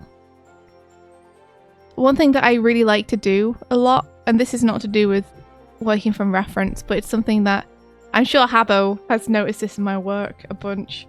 I really like delaying eyebrows after the eye when you're doing expressions. I think it looks super fun. Oh, really? So when you're narrowing the eyebrow here, maybe let the eye narrow first. Just try it, like, 'cause it's fun. I like doing it. Has Habbo called you out for that, or? No, I just it's something that I do a lot on a project that me and Habbo are currently working on together. Oh, okay. Habbo's like, yeah. It's like whenever I do close-up face expressions, I'm like, give me that eyebrow delay. I want the eyebrow delay. Is it like the eyebrows get the memo last? It's like, we're feeling anger here. Eyebrows are just like, oh, what? It's just nice to like widen eyes and narrow them and have the eyebrow kind of follow that up like an enforcer. Have a little like, try delaying eyebrow because it's fun. It's not really even feedback. It's just, hey, I would probably do this. Maybe you should try it because it's fun. However you want to animate your eyebrow is completely up to you. I think my character model is just easier to... I'm just a square. Yeah, I have a complex head shape because of the beak. And the On hair. account of the beak. And the hair. Here we are. This is over to Doig.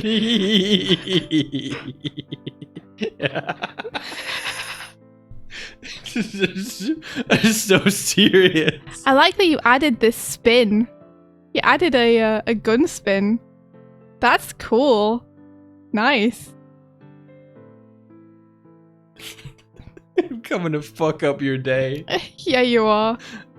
So, I see here that maybe you're worried about crossing the gun over Doig's face. Don't worry about it. Cross that gun right over his stupid face. It will actually help you with the overlap. Yeah, sense of depth. Yeah. So don't worry about doing that. Even if you're obscuring a face, if it's just for a frame or so, like, it's going to help you to sell the depth of your scene. Unless you're deliberately going for like a super flat style.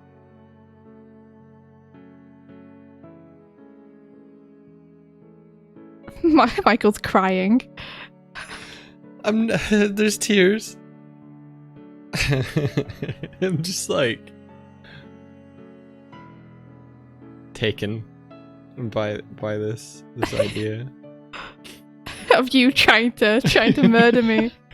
I'm just trying to protect the boy. Yeah, it's a nice gun spin. For gun spins and sword spins, I find that this shape is helpful. So I'll do like... You were gonna draw yourself as the boy. This kind of shape of multiple frames. It's something that I basically stole from other effects animators whose work I watched.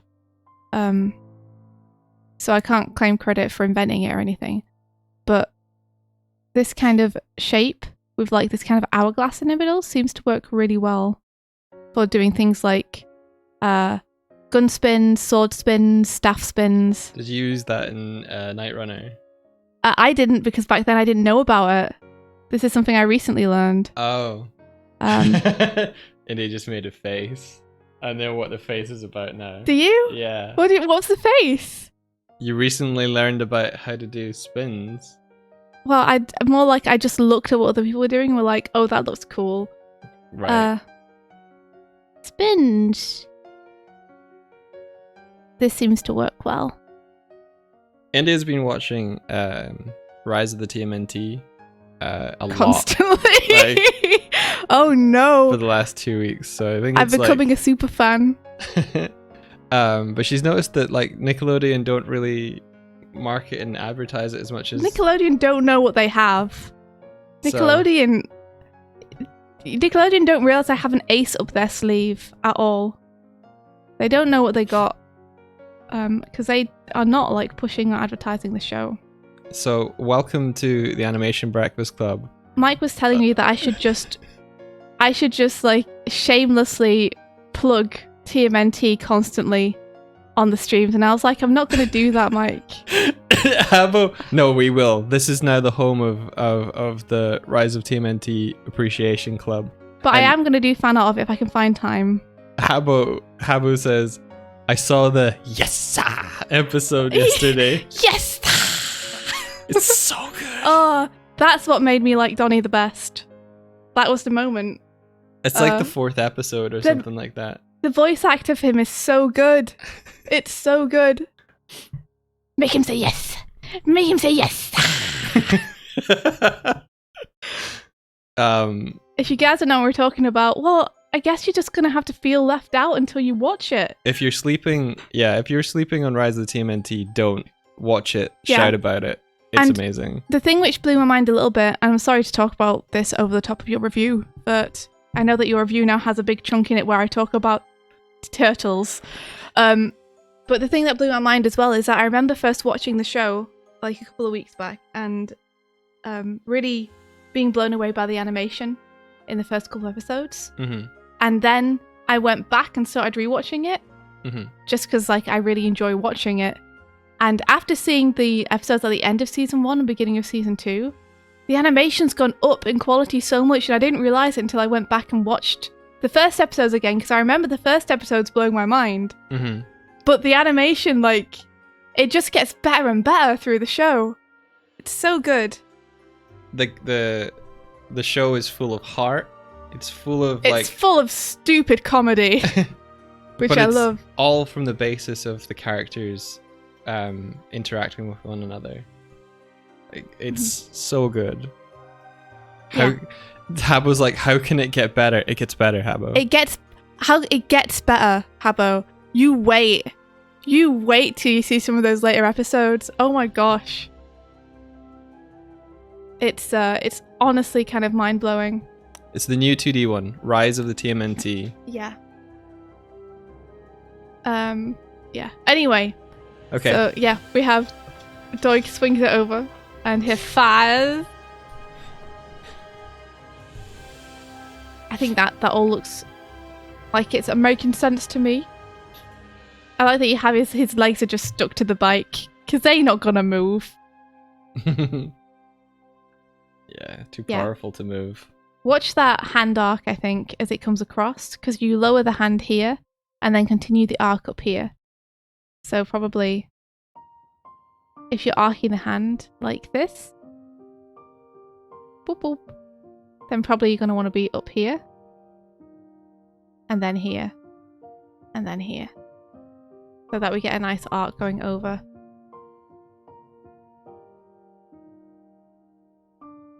Hey, there's something casual and lazy about the way that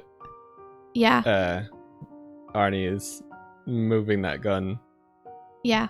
With guns firing, sometimes I like to do a little kickback afterwards, and I know that there isn't one on this because I'm looking at the footage here, and when Arnie fires, there's just nothing. Yeah. There's like no recoil. That's purposeful though. Yeah, because he's a fucking Terminator. Yeah. There's so much force, but he's putting so much force back. So it might be nice, I guess, if you wanted to go with that, to keep the gun like even more still, because you have it kind of rising up on the same frame that it shoots. But if you rise it up first and then shoot, so it's really explicitly clear that no movement is happening when the gun fires, then I think that will help a little bit.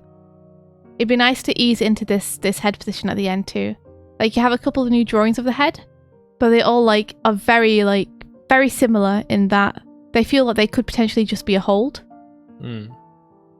So rather than add these extra drawings, which are basically more or less a boil, what you could do is, on this part where his head comes up, just ease into that last head position a little bit more and spend your frames there instead. I just want to say good night, San. Thank you for the kind words. Oh, night, San. You're not feeling well. Oh no! So I'm raining your big hugs to you from Ireland. Aww. Hug. Yeah. Palbro says, I was fantasizing that you had a guest star animators to join a challenge each. That'd be so awesome. Do you mean to review or do you mean to participate, Palbro? Because you're all stars. Hey now, you are all stars. Get your animate on. Yeah, to participate. I mean, we had Ole. I'd count Ole as a star. Yeah. Who worked on Klaus, is an amazing animator. It would be cool to have someone in to help review, someone with a specific skill set, because Mike and I do our best, but we are very much still learning the art of animation ourselves too. So there's going to be stuff where it's just like the limit of our knowledge has been reached and we can't really give you much feedback. Yeah, Ola. Yeah, he did the challenge where we gave you guys a moving background and said to animate someone running through it like an obstacle course. So, Eve Art Studio was suggesting maybe having the gun squash but not the hand, which could be fun. That could be cool, yeah. Yeah, so it's like the gun is trying to do its thing, but can't. Gun bends in the middle. Yeah. So you could get that feeling by just like giving it a little bit of squash here inwards. Yeah, Tibbs provided feedback on the explosion challenge. One of the earlier challenges. She sure did. It was good feedback as well. Elaine is just going for it. Singing All Star into the chat. When all that glitters is gold, only shooting stars break the mold. Boom, boom, boom, boom. Please don't come here, don't stop me. Doesn't make sense to live for fun. Animation's really cool. Animation's really cool. Yeah, so this is a cool shot. I like this. Coffee, you're not the oldest. I'm the oldest. I'm the oldest. You're not older than I am. I'm the oldest. I'm an elder god. Whatever. Oh. Let's see. I'm just seeing the reference versus the... This is such a cool shot. Yeah, I think you could mirror this shot a little bit more. Just because, like, that's such a cool image. So having it end up with Doig, like, maybe facing forward. It's like, oh. And then he has the gun. I think this is what I remember it being like. Can you not see the reference anymore? Well, the scenes are slightly mistimed with one another, so I have to keep going past it. Yeah. Gotcha. To bring him just into frame a little bit more would be nice.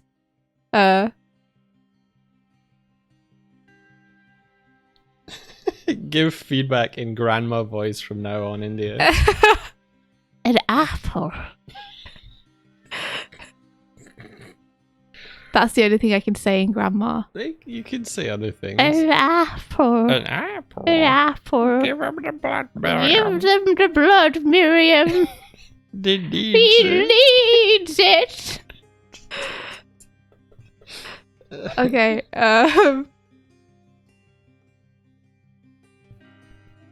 Yeah, I think a nice ease on this gun would be nice too, because there's they're very tight in between these two positions, and then quite large spacing between these two positions, and then quite even spacing between these positions. So I think giving the gun like a nice arc where we have it just settle would be nice. So look to It's been 0 days since the last Witches on Tinder reference. I think I say it on every Bloodborne stream. And my dad doesn't know what it is. Give them the blood! Because I'm playing Bloodborne and there's witches in there. Yeah. And are they on Tinder? No. Would you date a witch on Tinder? No. I would. It's okay.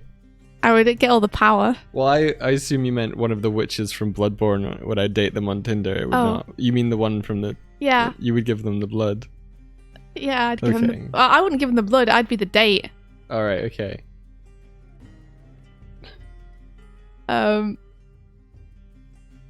Here we are.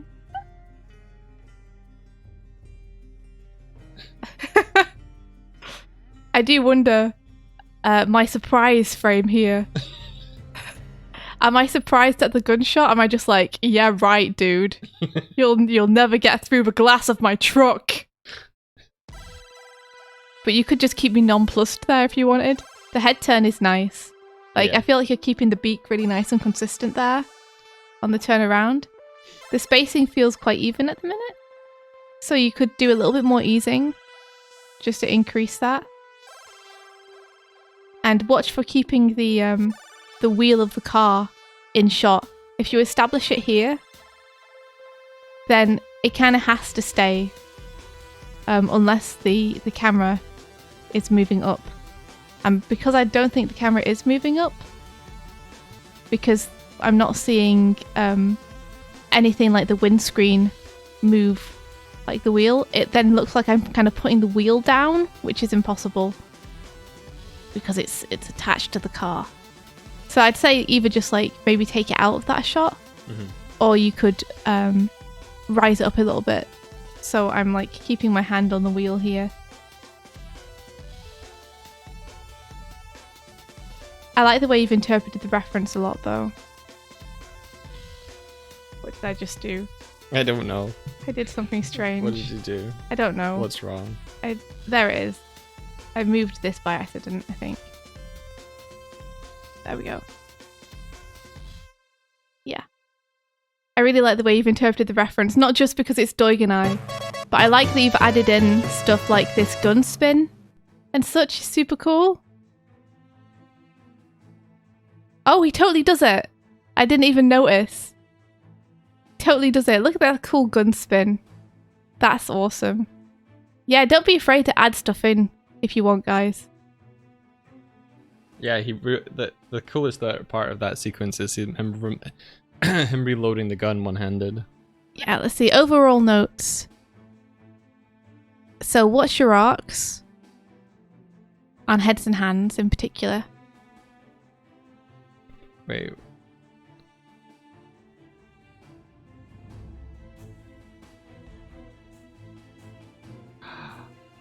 Elaine didn't know about witches on Tinder? Oh my gosh! Elaine. Did you just watch it?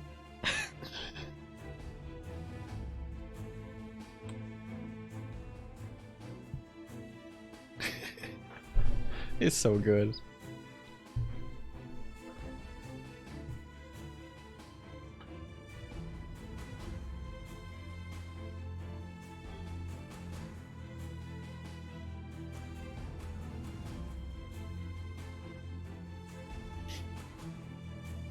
I like this. I like this overall notes thing you're doing. Good summarizing, India. Yeah. Well, it's just like I can call out a couple of specific instances. Yeah. But sometimes I feel like these notes like might be a little bit difficult to interpret when you're going back through them. So I think just like a little summary at the beginning, Yeah, it's cool. can help in case some of the drawings later on are kind of hard to interpret.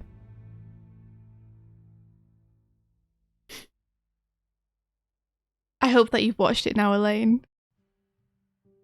Yeah, this is amazing. Thank you so much, VertMB. Thank you for making my dreams come true. And put me in the Terminator.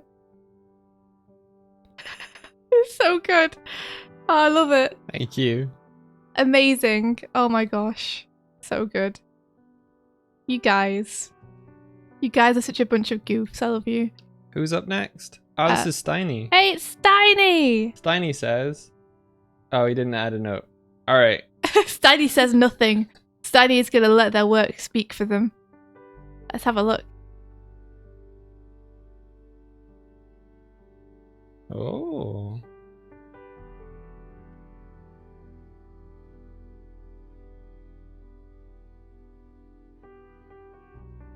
Nice. Very nice and subtle. I like it. I'm just watching it through again.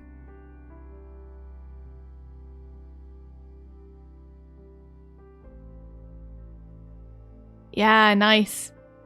I like the way that we're in this, we're having grids, but also this reminds me of a training room in a fight game. Fair enough. It really does, doesn't it? Yeah, like, you know, Marvel, the new Marvel fighting game, you just like, you get to fight in a gridded room. Or the Smash Brothers room. Oh, and Alice, you're going to... Yes, if it's 5 AM, go to bed. And you can always catch the VOD later if you wanted to have a look at the reviews. You have a good night's sleep. yeah, so I really like the subtle motion here. Like, really nice stuff. It's nice to see. I really like people being able to use the reference footage like this. Like, not drawing over it, but interpreting it, like, in their own style. So, let's see. We have this really nice draw here. And it's a nice economic use of frames there by just, like, squashing that drawing a little bit. Yeah. And the squash is really exaggerated from the footage as well, which is nice. Like, he barely squashes it all in the footage. Because he's a real human man. Who's next in the list on your thing after this? I don't know. Okay. I mean, I can't see the names until I click on them now. Okay, let me look at the sync sketch over on my thing. So we have the foot come off the ground here. And I think it would be nice to indicate that foot is off the ground. Just like make it a bit clearer. You could raise the foot a little bit higher, or you could add a shadow in. But I think that's a nice detail of him stepping backwards, is getting this foot off the ground. So I'm going to put clarify foot raise.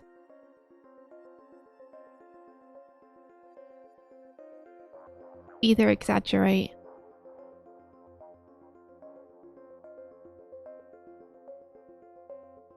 Or add shadow. Whatever you need to do to make what your action is super clear. Like, as animators, we're storytellers. And so the most important thing to us is making sure that we're communicating what we're trying to communicate.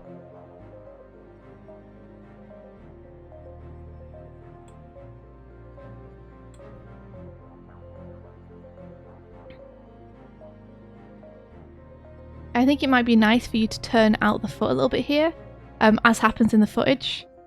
I think it like adds a little bit to the pose to have that, and just watch that floor plane, like, because we have this nice arc happening around here. Unless he's putting the heel down there, which would be nice. I'm just checking that your feet are staying level on the floor plane, basically. And if the foot is coming down between these two frames, then that's totally fair and that makes sense. But if so, then I would just add a little shadow, again, to indicate that the foot is off the floor here. Let's see. Let me just erase this frame. There we go.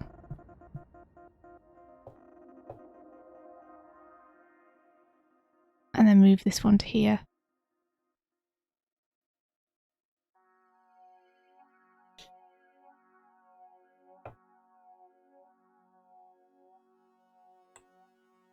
All right, Alan Alice.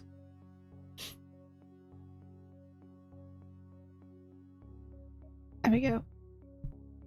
Just trying to make it super clear. So the heel will be off the floor there too.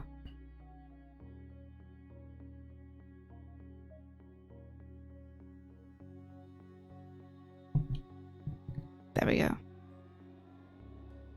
Like, just really make sure that the feet position are very clear, because this is such a subtle animation. People are going to notice stuff like that. It's like in a lot of the other pieces where there's a lot of movement going on, a lot of different stuff happening, your eye is drawn around to different things on the screen. But because this is a very like contemplative, slow and subtle motion, things like foot placement become very important. Yeah. So just be careful about what you're saying with the feet here. Like, it looks like here he's going up on his toe at the front for a second and then putting it back down again. Like, is there a need for him to move his foot there necessarily? Does he do that? Let me check. Let me check he readjusts. He does readjust a little bit. Yeah. He has like... There's a little bit of a shuffle, yeah. There is. I think it's the sheer amount of movement on the feet, because we kind of shuffle them both here, and then he shuffles back, and then he puts it down, and then he finishes off that movement. So I think when it comes to the feet, copy and paste is your friend, basically, for these subtle movements, rather than redrawing something.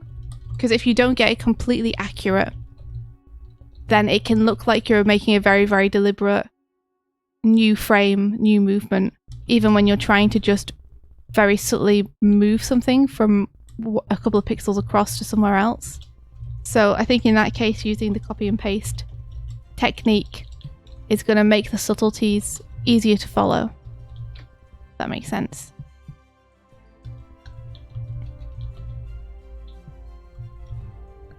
Like here. I like that you've like reused some stuff because it keeps it very consistent.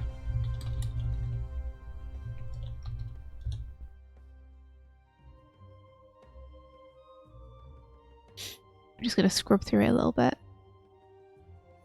Oh. This is all readable, nice stuff. Watch the head doesn't grow and shrink in volume. That's what watch head volume. Night, Opesmat. Night, night. This track always reminds me of How to Train Your Dragon. Oh yeah, like the flight one. Yeah, I love the soundtrack to that movie.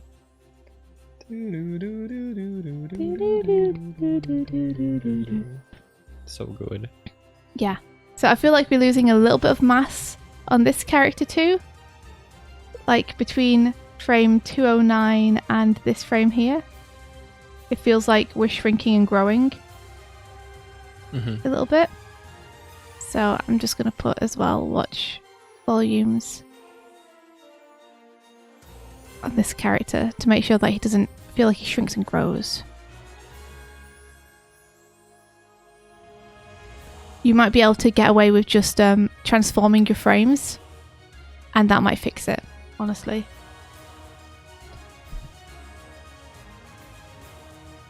So I think this is the main thing that I had a problem with in terms of looking at the animation itself, was the hat drop.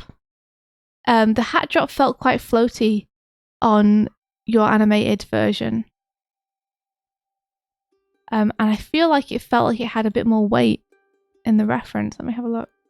Yeah, the spacing there, I think you could adjust the spacing. So let's have a look at how it works on the video. On the reference, there's a little bit of easing at the top here. And then wider spacing toward the bottom.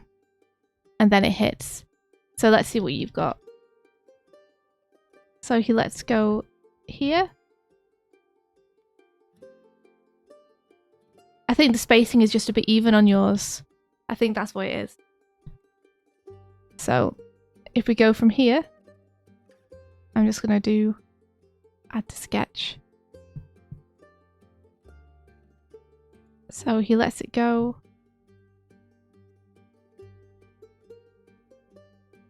You know what? And then it hits the floor. It's not as even as I was thinking it was. Let me track the center of the hat and see where I'm getting this evenness feeling from. Maybe we just need to exaggerate it more. Maybe that's just what it is. Yeah, possibly. It's to really exaggerate the spacing.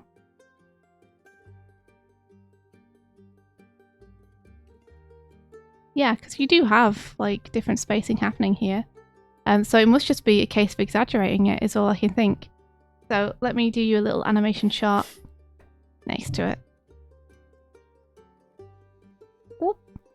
So I'd say ease into the first couple, because that's what's happening on the footage that I'm seeing. And then let's make the rest of it more extreme in the difference of spacing.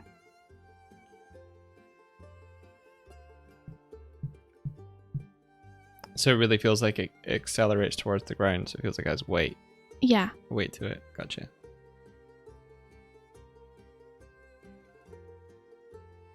and then it hits the ground at the bottom frame. So let's maybe try something like that and see if that helps.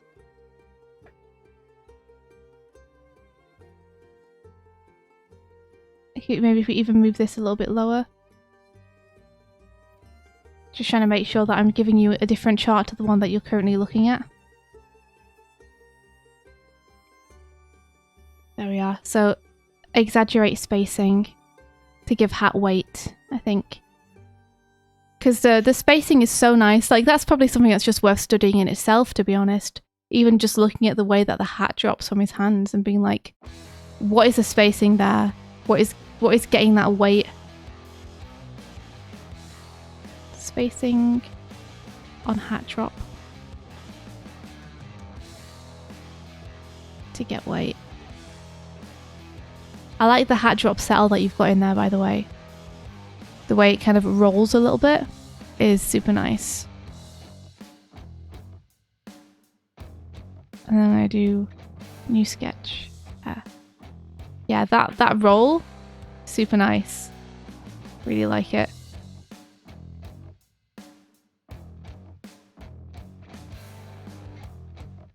And then one thing that I like with the footage is after he drops the hat, it's almost like a little pause. And then he goes for his sword. Whereas I feel like we're kind of missing that space. Yeah. From yours. So maybe like do a bit less hand motion here, or like maybe add in just a hold here and really have him ease into that position. So he drops his hand and he thinks for a beat, and then he brings up his hand to the sword. It's very slow and like deliberate. It's interesting. It's an interesting clip to study because it's so slow and deliberate, you know? Yeah, it's very subtle. Yeah. It's very difficult to animate stuff which is so subtle.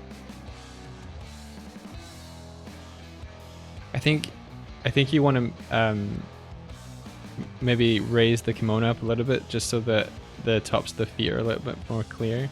Okay. Yo, thanks for the follows. Hey, thank you very much for the follows. Welcome to the Animation Breakfast Club, where we have animation for breakfast.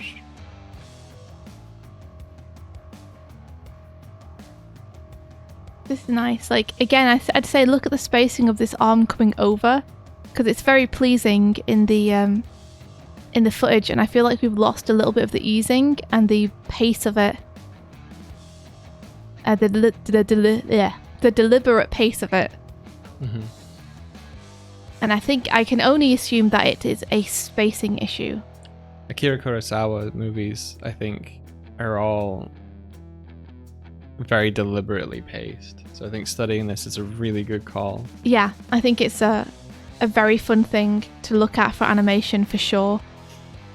It's going to teach you to get all those subtleties in. Yeah, there's as much importance placed on what isn't moving than there is on what is moving. Everything that is moving is very deliberate in its spacing. I like that sword draw. I'm just looking between the footage and the animation. And I do like the way that you handled that. Cool. Super nice. And nice job, Steiny. Very subtle stuff. Like, it's very competently managed, for sure. There are a couple of things that I think you should really keep an eye on, which is mainly like the spacing, making it very deliberate, maybe even adding in a few more holds, because there are some parts where you redraw bits, and because the motion is so subtle, the redraw makes the action look more extreme than it's meant to. So in those instances, maybe lean on your copy paste technique to make sure that the frames aren't changing too much between each position, rather than redrawing. So, see, watch the spacing and use very deliberately.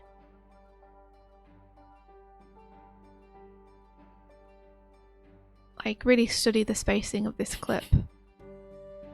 You know, if you need to draw over it to see where they're putting stuff, then do it.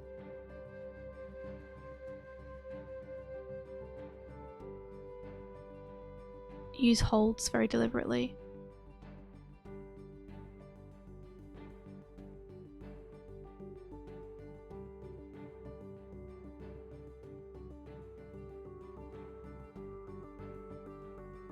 And then I'm gonna just write like nice, lovely subtle animation.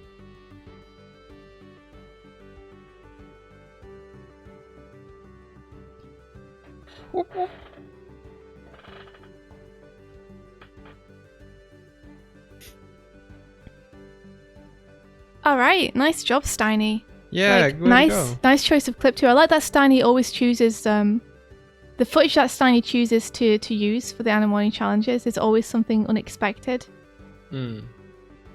Yeah. Like there's something more contemplative about Steiny's work in general. I would agree with that. That I enjoy. Bryony, good morning. It's Porky Boy. Porky Boy. Sorry, I don't know where that came from. Porky Boy. And this is this script? That looks like script. Is this script?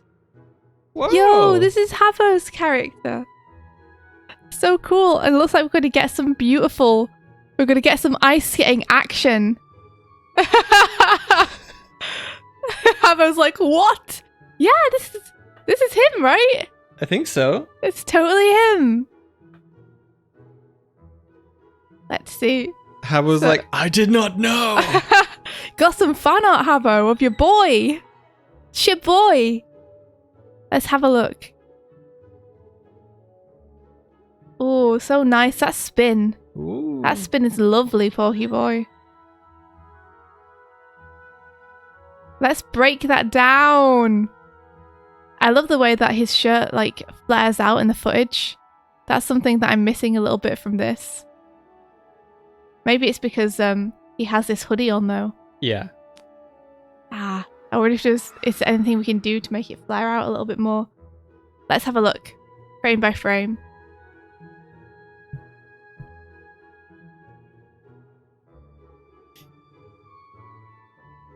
Looking at what keyframes Porky has chosen. Must be this one. So I'm pretty sure so Porky was streaming this and they started streaming 3 hours before the actual deadline. Oh, so they 100% they had 100% to do it. had to like Yeah. They gunned it. I think you could this ankle feels a little bit like it could be facing the camera a little bit more foot-wise. I just really like the way that they're leaning into the ankle there. So I'm gonna lean into ankle. Lean into ankle. Ankle and more. More!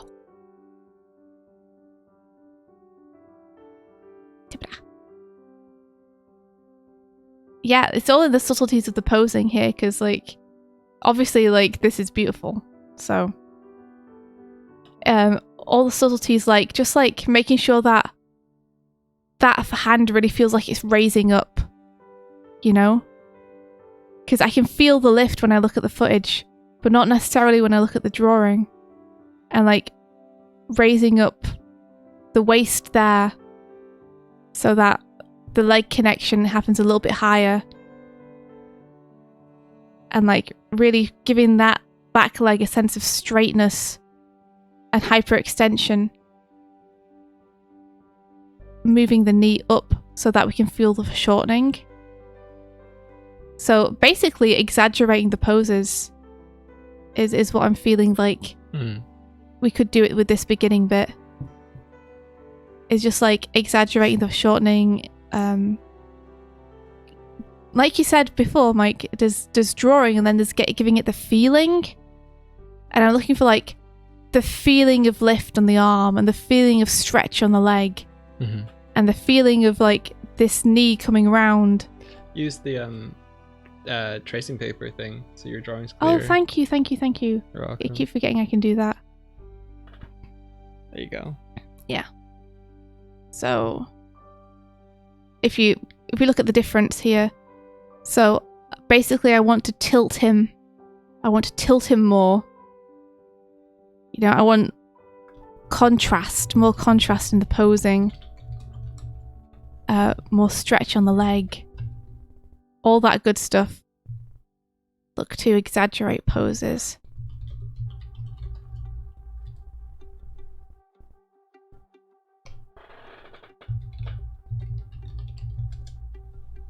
And give them the feeling. So much of animation is like getting the feeling across. Yeah. I find that I was doing like some studies yesterday, and grasping the feeling of something is really difficult. Like, it's my favorite thing. It's why I spend so long on every drawing. Is like, I'm not happy with a drawing until it's got a feeling that I want. mm-hmm. It's the feeling that I'm chasing. Chasing the feeling. See. So yeah, like again here, really getting the feeling that that leg is kind of straight, almost. Like we've got more foreshortening happening.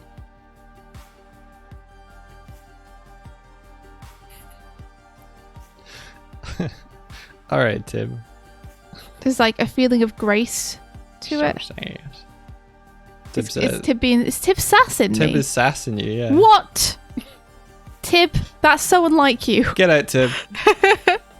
What's she sassing me about?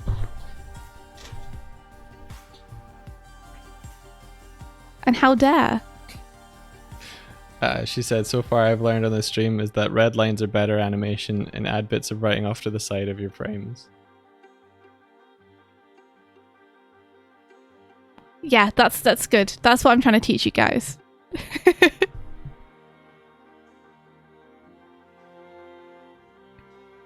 There we go. So again, you see the difference here is just like raising that hip up. I'm really like looking for the tilts of the body. Look for tilts of body. Look for the tilts!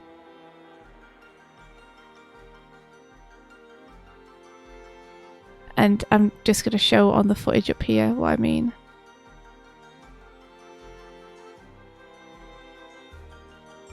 Like, yeah, there we go.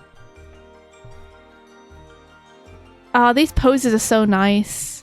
Oh, this is a fun piece of footage to work with. Porky Boy, I approve of your choice. I think you make good life choices, Porky Boy. Combining skating with script. Yeah, I like how you've actually adjusted the arm arc here. So on Porky's, the arm arc goes down and then up. Whereas on the footage, it sweeps straight across the shoulder. I think that's nice. I think you could get more bang out of that arc if you raised his hand up a little bit here. Follow that line of the shoulder. Like, that's something I love doing in my drawings. Really dab it. Hell yeah. Is if I have a back like this, I just want to continue the line straight into the shoulder. It's too fun not to. Raise arm to continue arc.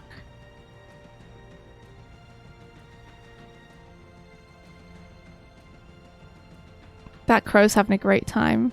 He's like, wah, wah, wah. Wait, to continue arc is what I meant, not arm. Give them a new arm. Give them another arm. They need another arm. That paired so well with the drawer as well. Like, another arm. See, so Porky Boy is kind of doing their own thing here. It's based on the footage, but it's not 100% the footage poses. So I'm not going to critique it based on the footage poses. I like these smears, nice smears. See, so what we're spinning with... I'm just seeing what's happening here. I think something I'm noticing is the consistency of the leg length and volume. Right. Like it looks longer and then it feels like it gets quite short in preparation for that jump. But that might just be that it needs to come go back a Yeah. little bit in space. So leg length. Like they're bending their leg on the reference for that one. Consistency. So maybe just like, if you want to have it straighter, then either push it back more or make the arc further out to the right. I'm just watching the arc of the back foot as well. Coming in. I think you just want to watch to really control that arc.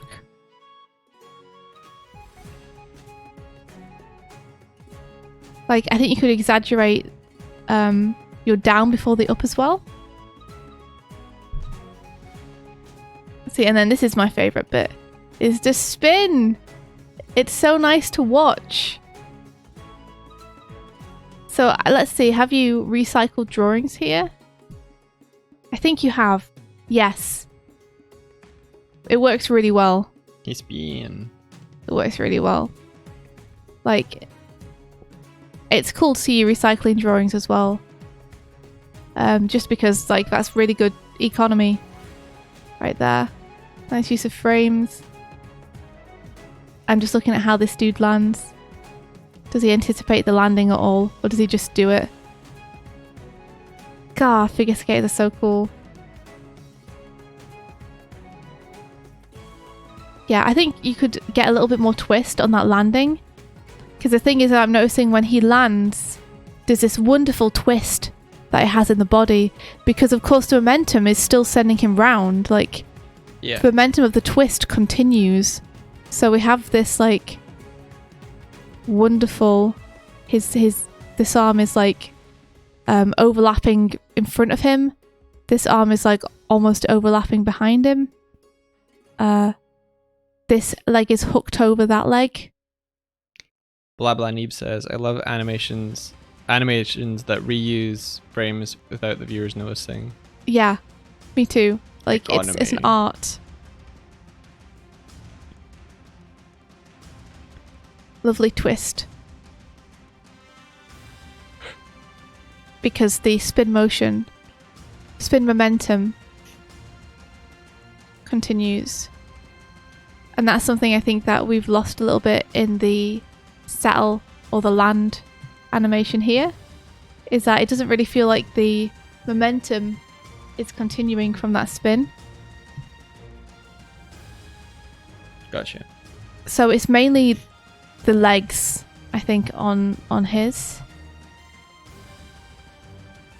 So if we are spinning like this, it might be nice to have his arms splay out more because the momentum is continuing. Gotcha. And for this to overlap more because they're trying to keep going as his torso lands. Whoa. And then you could have this knee come out.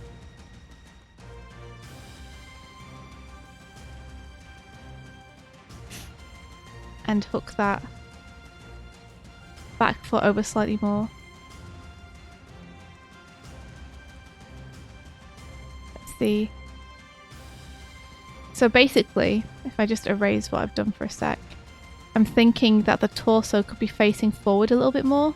I think is what I'm really thinking here. So having that torso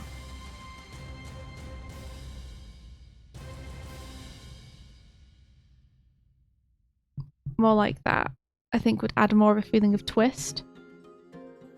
And then the center line of your body would be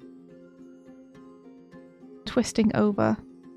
The anime that masters the reusing of drawings is Inferno Cop. Cool. Says Palbro. I haven't seen that. Add more twist. More twist. More twist. Twist more. Twist more. I think she's trying to push her way into the Oh, is she? kitchen. And then I love this on the reference that the leg kind of continues through.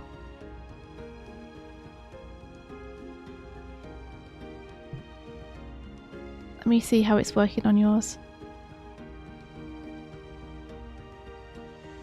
So it plants. Because on the reference, the leg doesn't even touch the floor. It just swings right the way around. Ah. Whereas on Pokeboys, the foot slides back onto the floor for a sec. So I mean, that's a choice. That's completely up to you. If you want to do that, you can do that. It makes what the skater does feel way more impressive. Spin and land on one leg. Yeah, it's amazing, right?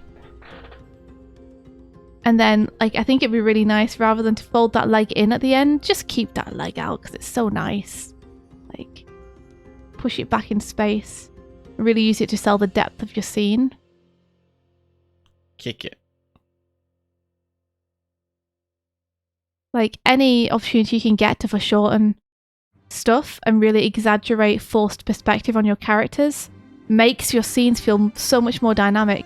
Even if it's just a scene where people are talking and the camera's not moving and no one's really doing anything. If your poses take advantage of, like, field of view, what would you call it? Is it field of view? Where, depending on the focal length of your camera, if you move your hand toward the camera, it will get much larger if there's a higher field of view. Am I using the term correctly? I'm not sure. Are you talking about foreshortening? Or Yeah, you know, you can have different focal lengths. And you can have focal lengths where they flatten out action. Yeah. Or where they increase depth, and where things that come toward the camera will get larger. Yeah, I always forget which way it goes. I think higher up, the higher value means more depth, but what's the term for that?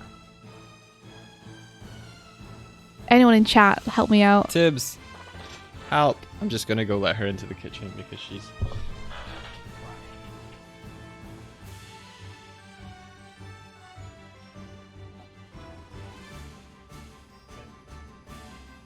Maybe she's on the other side.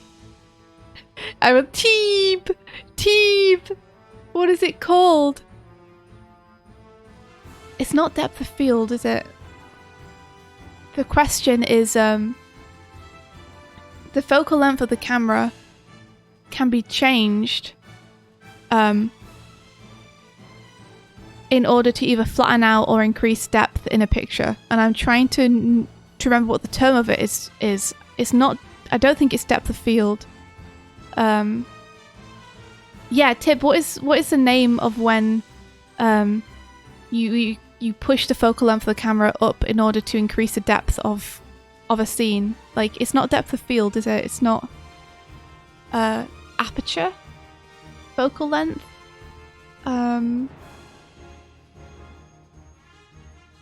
To create, more forced perspective.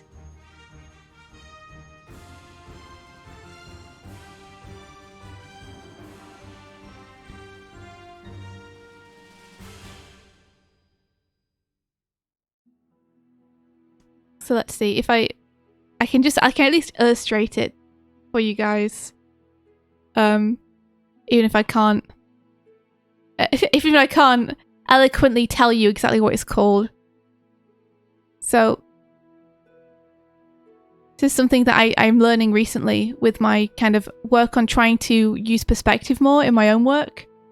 This is something that I've been learning that really helps, like, push your stuff. And this is just a general note. This is not specific to Pokeboys. Okay. But I think everyone will find it helpful, hopefully. So, you have someone talking. And they're just like... I don't know what to do, though. You don't know what to do? That's what they're saying. Okay.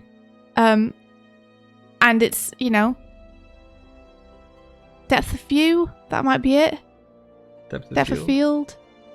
A wide angle lens has more perspective than a regular telephoto lens. Field of view might be the term I'm after. Yeah, so like a wider field of view. FOV. Okay, gotcha. Is that what I'm thinking? Yeah. So like we have a perfectly serviceable composition of someone talking to the camera, and it's like... Get out of here, Windows. And it's staged flatly because it's a comedy shot. you know, and they're just talking. But if you like really push the field of view,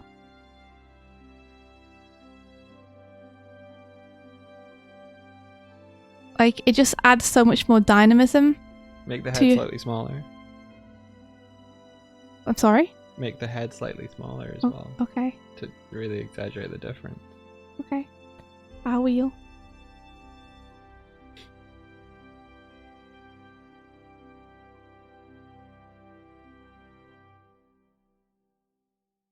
There you go. You can still have it staged flatly. You can still have comedy shots where everything feels like the camera is fixed and there's just like gesturing happening. But if you have more dynamic interactions in perspective and depth within that shot, then it makes it infinitely more interesting. Because now think about the in-betweens that are going to happen to get to there. On one hand, you're going to have, oh, my hand is up now. You know? They look like tiny Kermit. But on the other hand, you know, you're going to have a shoulder being down, go from being down to like a hand coming up in perspective into frame. And for that hand to be like changing in depth as it goes. And it's so much more interesting. This is what to watch. When you're thinking about staging in the animation principles, this would be the staging principle. Like, when would this be an appropriate use?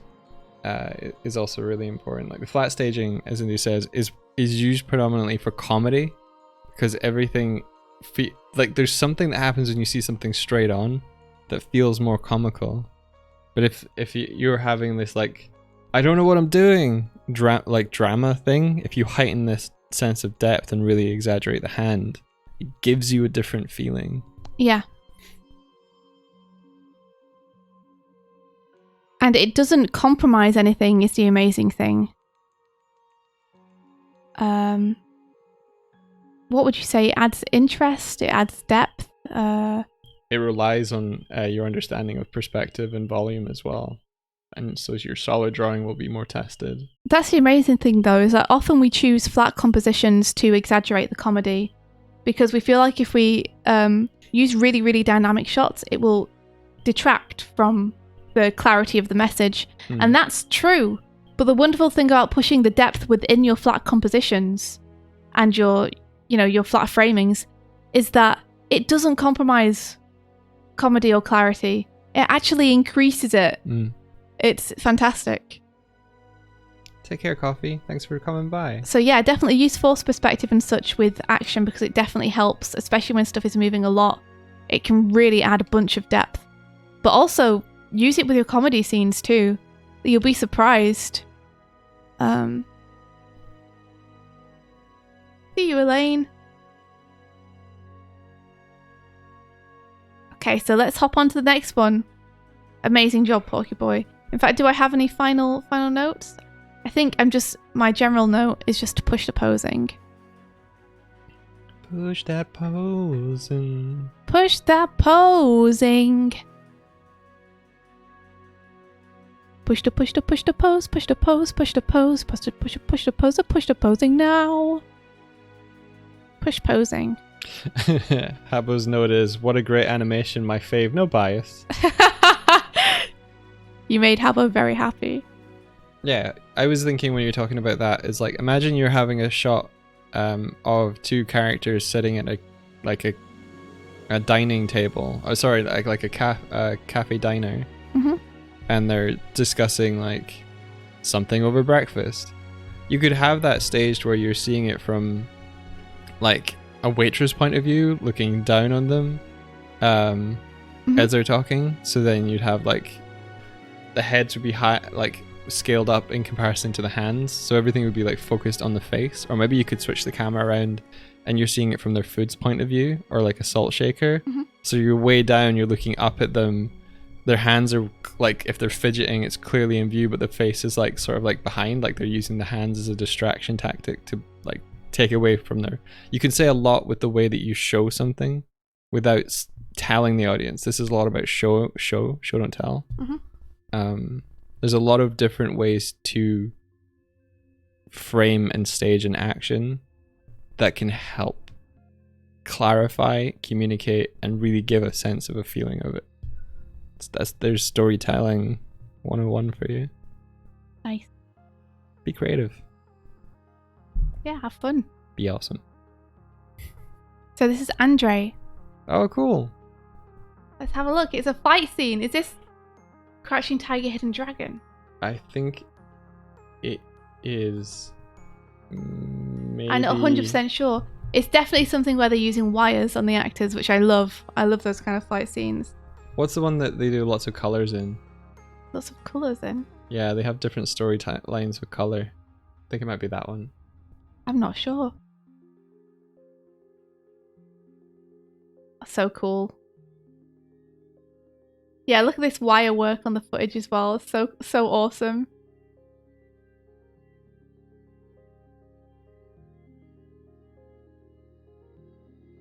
So let's see. I'm just looking between the footage and the sketches. Let's take it slow so I can see each pose because there's so much happening. It's great. Let's see. Yeah.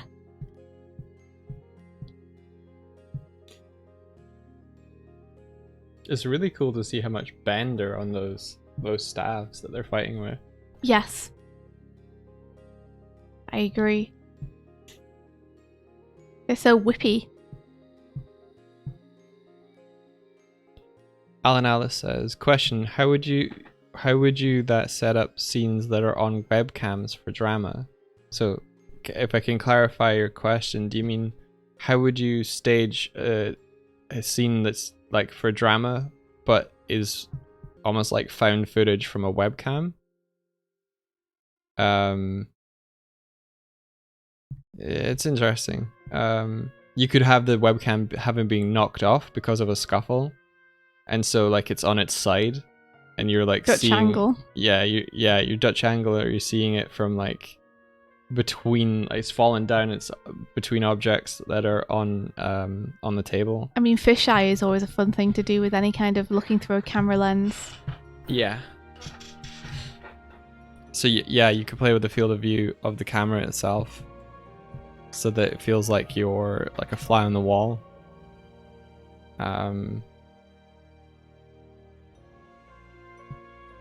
Yeah, so that they're on webcams.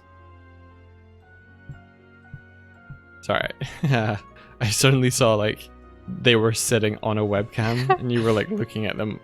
Yeah, sorry. I think just to exaggerate it is a good thing to do. Like exaggerate that depth of view, because you can do that no matter like what your framing device is. So even if it's a webcam, you can really push the perspective in the room. Yeah. Have things coming in and out of it. Yeah. Yeah. Push the perspective. So if the webcam is looking slightly down on your character, you're seeing like more of the desk and more of the chair that they're in.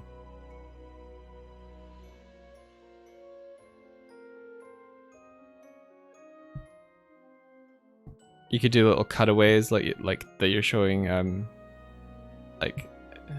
security cam footage as well.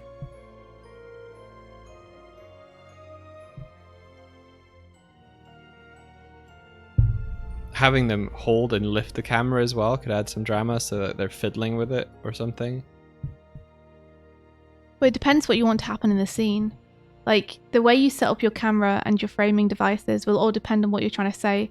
Like, if you're going for a horror vibe, it's going to be very different than if you're going for a comedy vibe, you know? Yeah, gone. So, depending on what's going to happen in your scene, you'll have different requirements that you'll need to fulfill for that.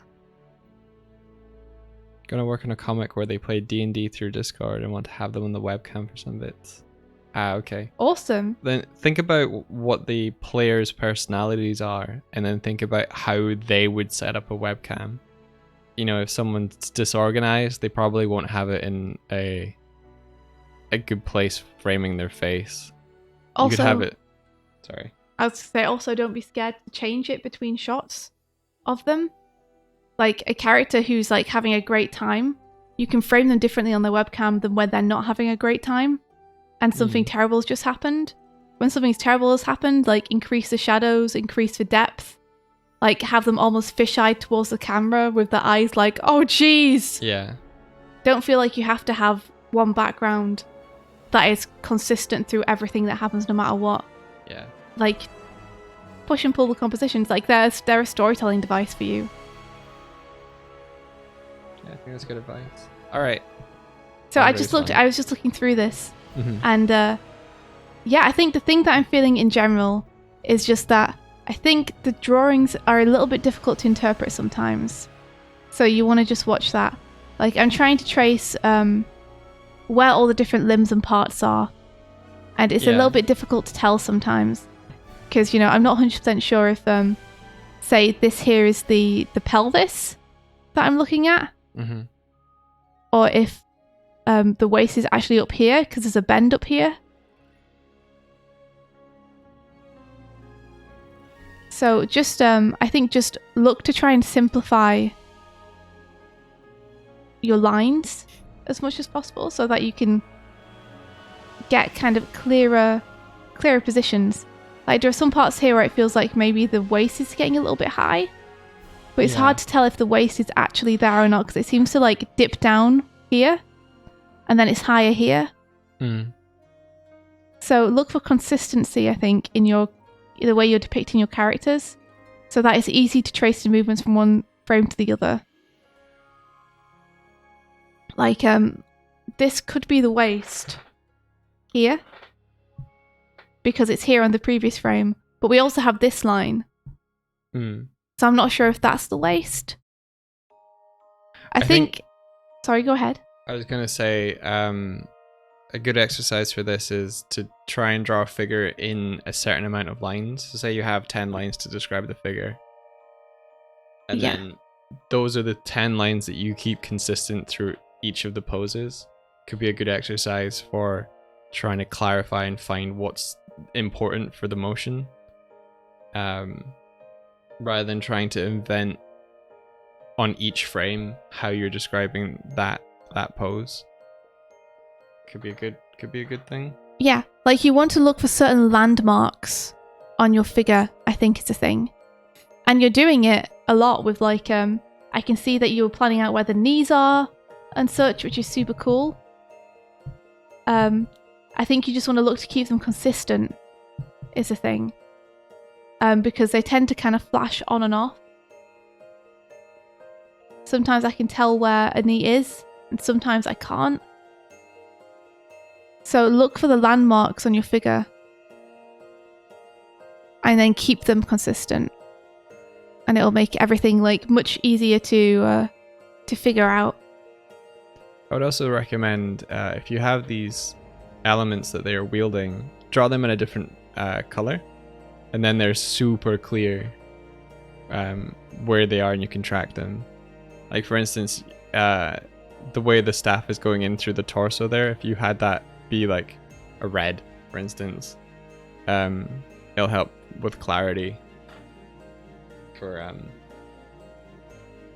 both the viewers and us reviewing. So that's cool.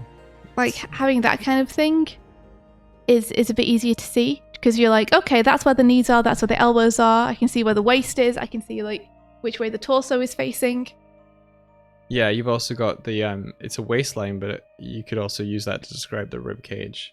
You could add 2 lines, but I kind of see what you're doing there is like that line across the bottom of the rib cage, which is actually a better landmark, I think, than a belt line would be. Yeah.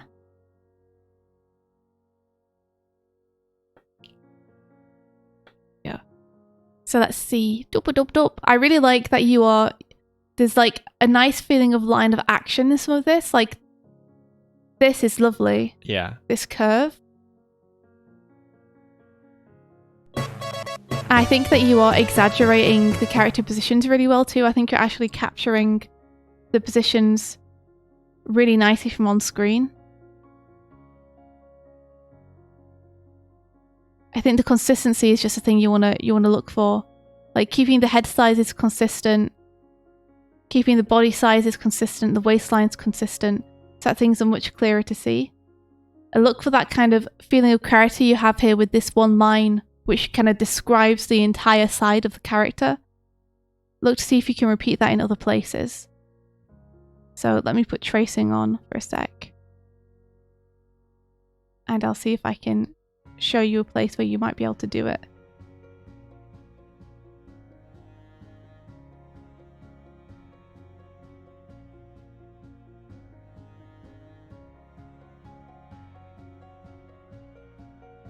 Going forward through this is probably better because I think you've actually switched over to the new drawing at the same place.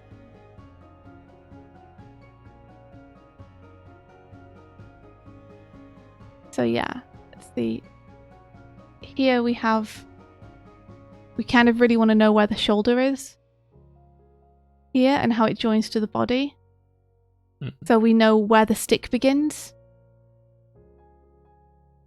I feel like having the overlap of the stick is important there as well, because it sort of gets lost. It stops where the other guy's stick is. Yeah. And if the position is the same, and I'm just assuming it's the same from the footage to this, like one of my problems, and I'll show you. So I could interpret this drawing like this.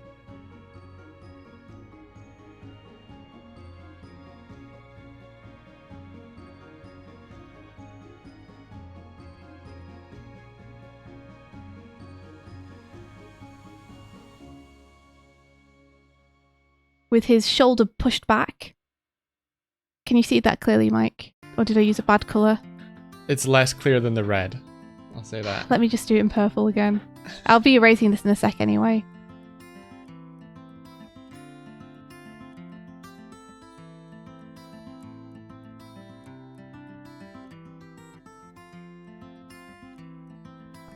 See that?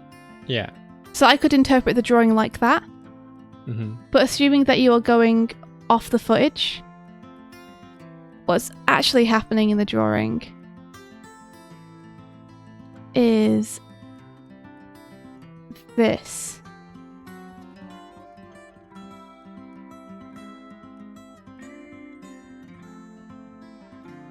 You could also make an argument that you could interpret that drawing as though they are facing away from us. And that's why the clarity is so important. Yeah. Is because when I look at the drawing, I can see like several different positions it could be. It then becomes hard to follow the action through the entire animation. So clarity is key here.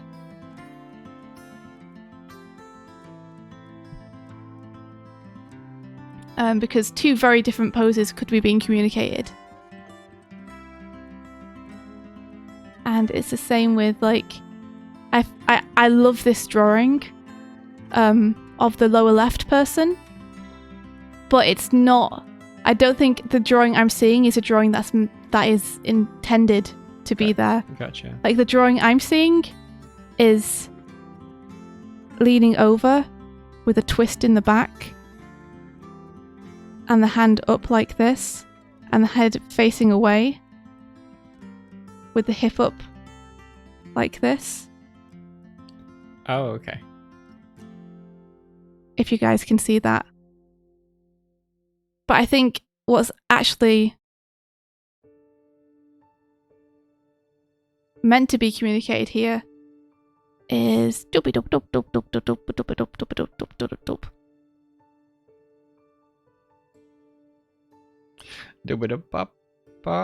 is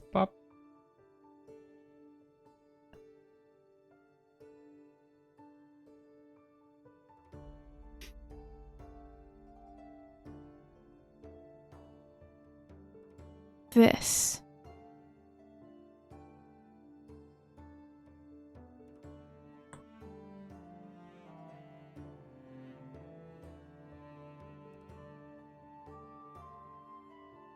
So you see, again, that's like a completely different pose to the one that my brain's interpreting. And it's just because the drawings are rough enough that they are very open to interpretation, but that therefore makes it kind of difficult to interpret what the movement is between each one. So, yeah, I'd say just look to clarify the poses.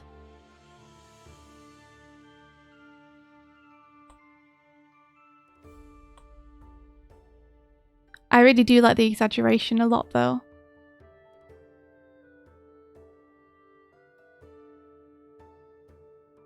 There we go.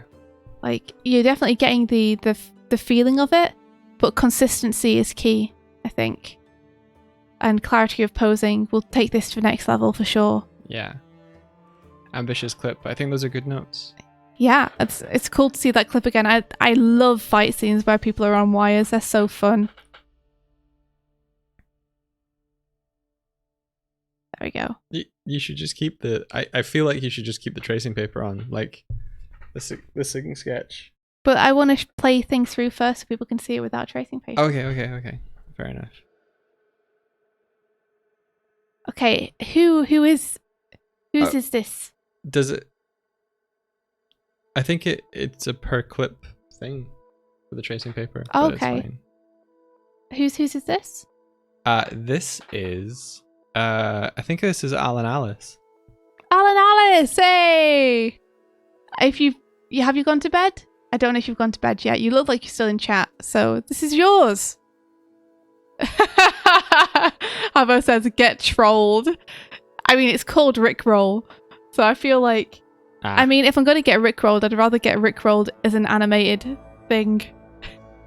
So, I'm just reading through what they wrote. I feel like I learn a bit more about movements might have small rotation that go unmissed due to how short they can be. Okay, due to how short they could be. Gotcha.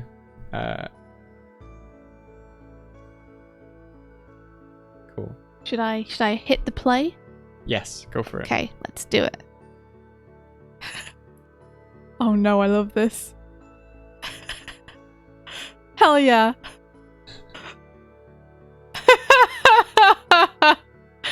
Okay, this is awesome. It's just really fun to see a fox doing like the Rickroll dance. And I like all the different, like, I never appreciated the Rickroll properly before, I don't think. What, the video? Yeah, the fact that they have like this little close up on the foot is really fun. And then they have this hand that's really fun. You know?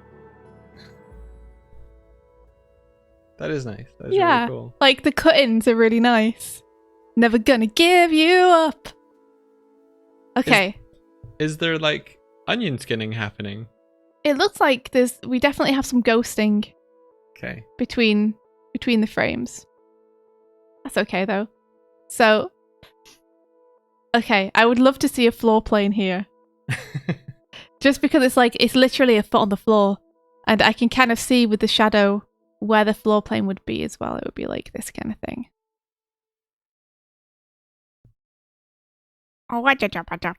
Never gonna give you up. Never gonna let you down. I'm never gonna turn around and desert you. Never gonna never gonna tell you why. Never gonna say goodbye. Boom. Desert you? Something. I already said that one though. Lower played. Never gonna. Okay. I don't know the lyrics. I was watching a show, and the character was singing in it, and then they started literally singing "I don't know the lyrics" to the tune of the song. It was a caroling. Nice. Yeah. I like that you are using some contour lines here to plan out the foot. That's really cool. Cross contour. Yeah, look for things like if you're going to show the backside of the heel there, you kind of need it to be also here. So that we're keeping that consistent. Otherwise you get a pop. Otherwise you get a pop. You get a pop. A soda pop. Yeah, likewise here. Yeah, Is that a reuse? Probably, Yes, it is. yes. Nice. Nice. They say nice use of reuse there. He is a bit like a fox, isn't he, though? That's one thing that I notice is a good benefit to anthropomorphic characters, is showing the rotation of the face with the muzzle is a really good challenge, but it's also a good landmark. Yeah. Because doing it with a nose and a mouth, I think, is probably even like trickier. I think doing it with the muzzle's trickier. I think, okay. Because it protrudes more, so you're having to rotate more of an extreme shape. Okay. That's just... I mean, I worked on Night Runner. Yeah, I was just going to say, like, you animated the wolves and stuff from Night Runner, so... Yeah. You've got experience Yeah. that I don't have. So looking at, like, this head movement here on Rick, I'm seeing, like, a nice little wave motion we're having. It's like his head's kind of doing this. It's like... So I think you could take some inspo from that for this head art.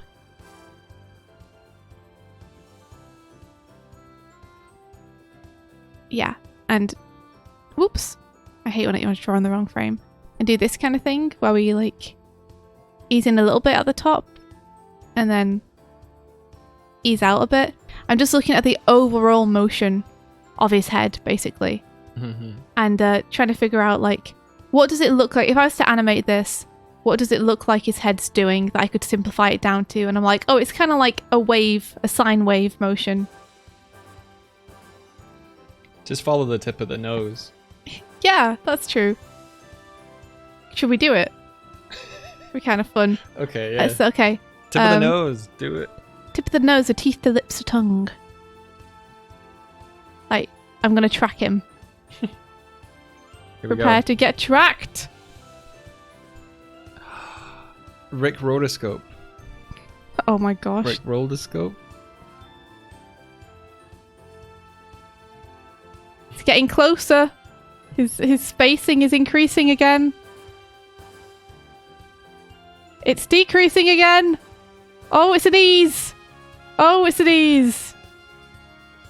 Basically this. So yeah, it's like a little sine wave. Well, almost. He's moving. Woo! It's interesting. It's not quite an ease, I don't think. I think it feels, in 2D space, it feels like an ease.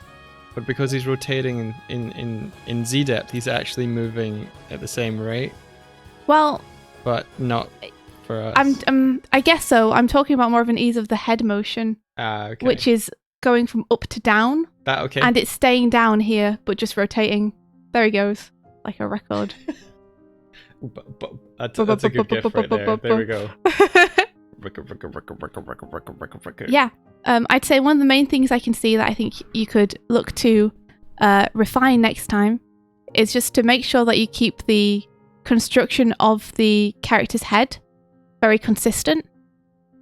So keep head volume and construction.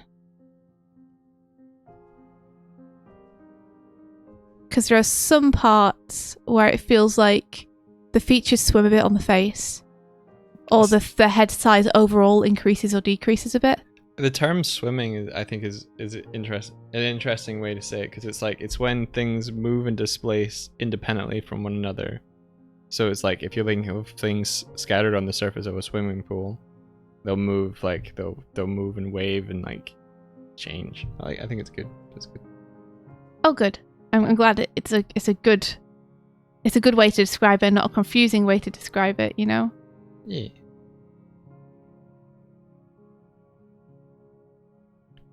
I think everyone struggles and has trouble with keeping this stuff the same size. Exactly. Like between these two frames, the head grows a little bit. Just stuff like that.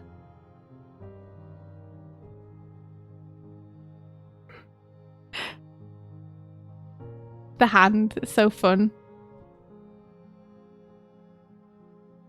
It's nice to see you moving things around in this 3D space though as well. Yeah. It'd be nice to see the hand rotate a little bit more around there.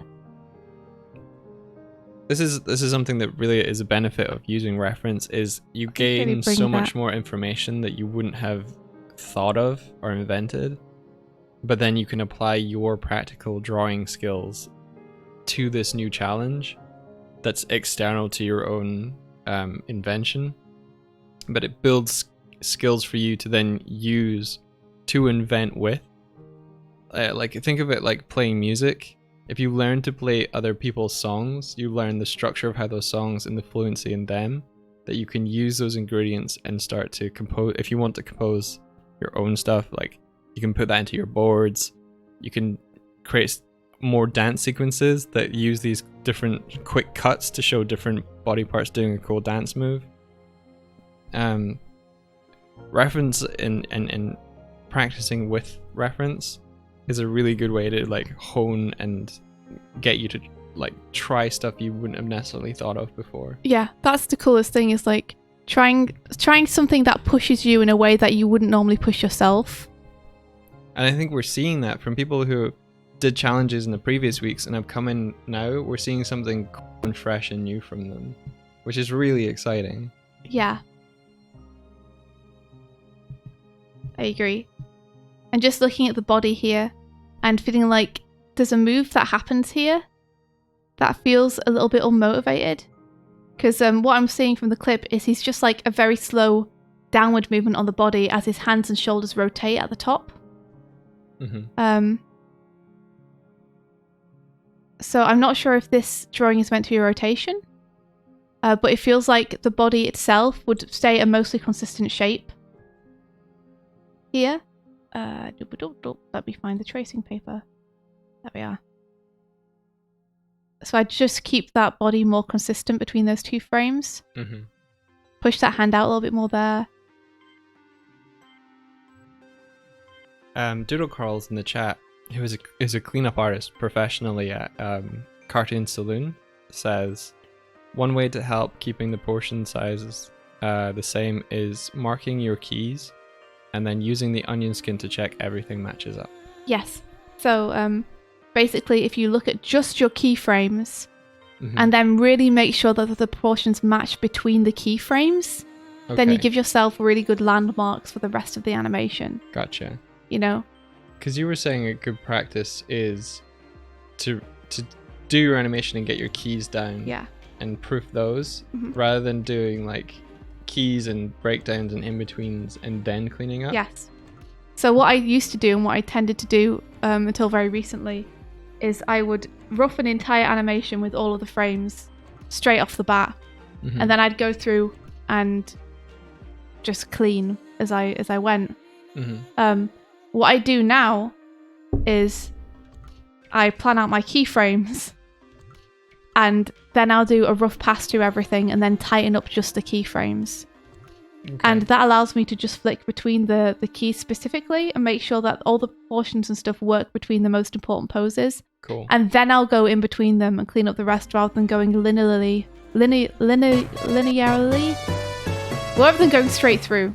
It's like you're doing straight ahead on your inking. Exactly. And the problem with straight ahead is that proportions tend to warp a bit. Yeah, because I think what you do is you kind of correct as you go. Yes. And then you hit a new keyframe and you're like, oh, I need to change that. Yes. Oh, I need to change that. Exactly. I correct as I go. And then by the time I get to a keyframe, the hand position is in a place which doesn't make sense for it to then be there. So I have to basically reanimate it, which takes me a long time. So don't be me. Don't do that.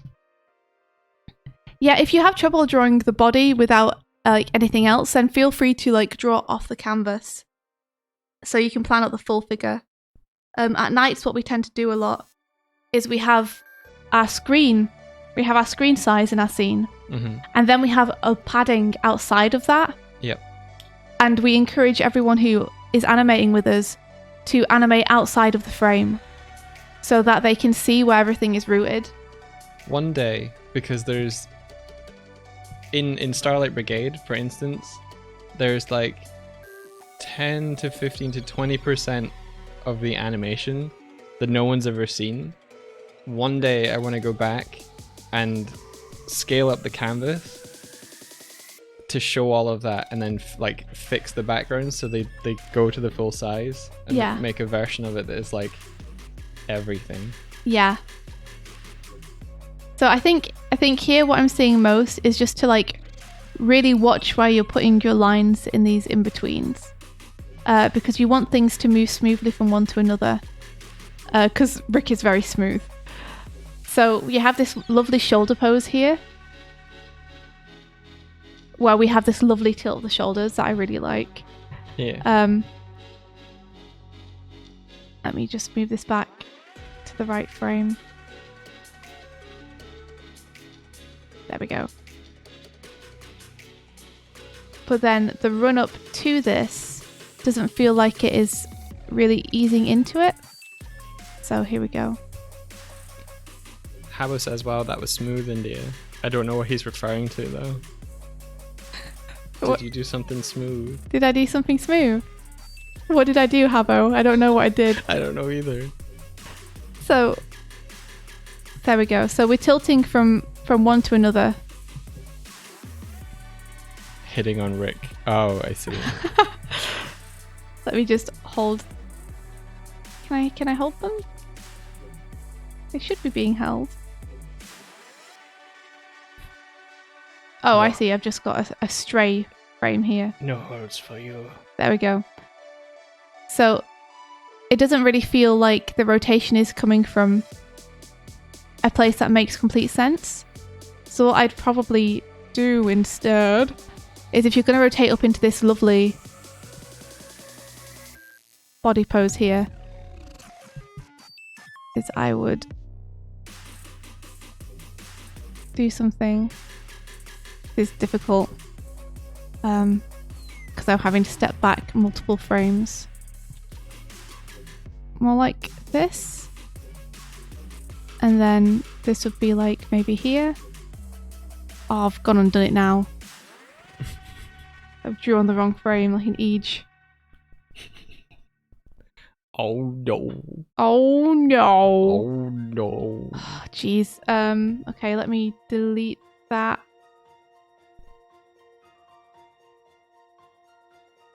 Okay, I see. So I'd have that more like this. So I'm trying to bring that shoulder up basically, so that it's getting in position.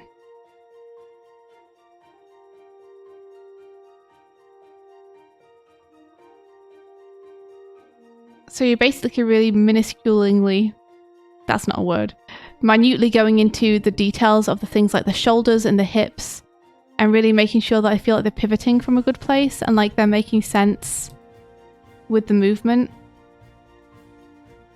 and getting like a nice kind of ease into it. Mm-hmm. And if you do that for all the shoulders and hips and heads, like they're the main landmarks that dictate the rest of the body's movement, like the pelvis first, and the shoulders, then the head. Yeah. Landmarks is a good way to think about it. Yeah. He says. So then we have like this pose here with the shoulders. And again, you're getting from one to the other. Habbo says, always lead with the butt. Always lead with the butt. Probably want it to be something a little bit more like that. So it's all like consistency basically.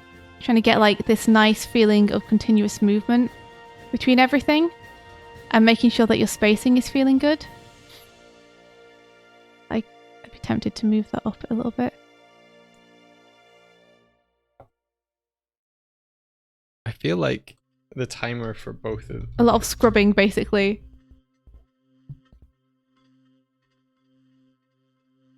Yeah, I think consistency of volume is the main thing.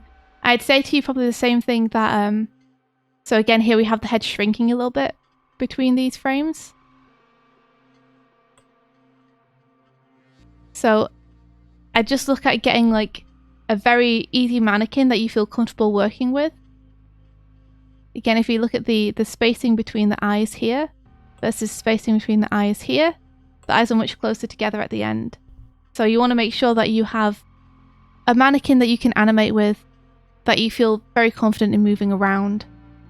So again, landmarks like, you know, center of the chest, and like waist, and the shoulders and stuff are all really important. Cool. So, yeah. Alan Alice says this is basically my third long animation I've done, and I'm glad it turned out. Oh, that's awesome. Well, congratulations. You should be super proud of it. Yeah. Like, nice job. I love seeing everyone's work on these Animorning challenges. It's so cool. And thank you for choosing Rickroll as well. It's a pleasure to look at. Heck yeah. Yeah, awesome work, Alan Alice. Nice job. And now let's hop on to the next one. Ooh. Which is it's Cheshire. Cheshire. And it's Ip Man, or as I've been told it's pronounced Yao Wan. Oh. Really? Yeah. Okay. I used to live with someone who was super into these movies. Okay. And he told me that it's pronounced Yao Wan. So now every single time people talk about it and they're like, Ip Man. I'm like, I don't know. Like, I want to be like, it's, I think it's pronounced Yao Wan. But also, if I'm wrong, I'm going to sound like the biggest. Let's Google it. Yeah. Night night, Alan Alice. Go sleep.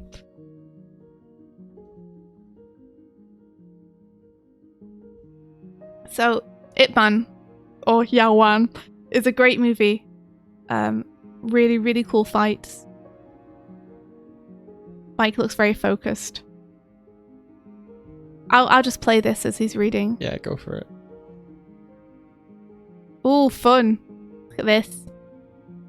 Those block fills on the characters really help to like show where they're going and what the general shape of the body is. Heck yeah.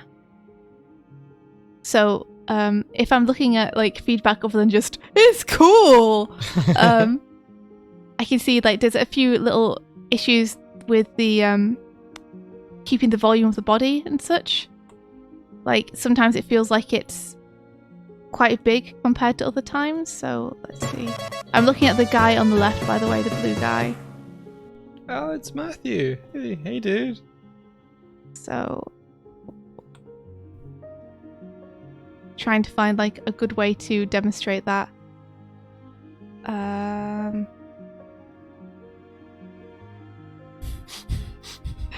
Doodle's like, Matt.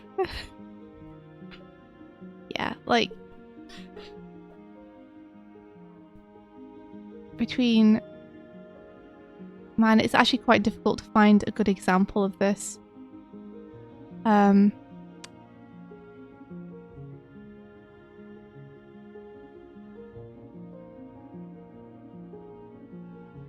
Whoa, the back muscles on that guy when he makes that punch swing. What in the footage or in the? In the footage, because I'm You're watching the footage. watching the footage to see what Look at, yeah, the animation is. look at that lat muscle going. It's crazy. You can really see the defined triangle. Yeah. Yeah. Basically, here is where I'm feeling like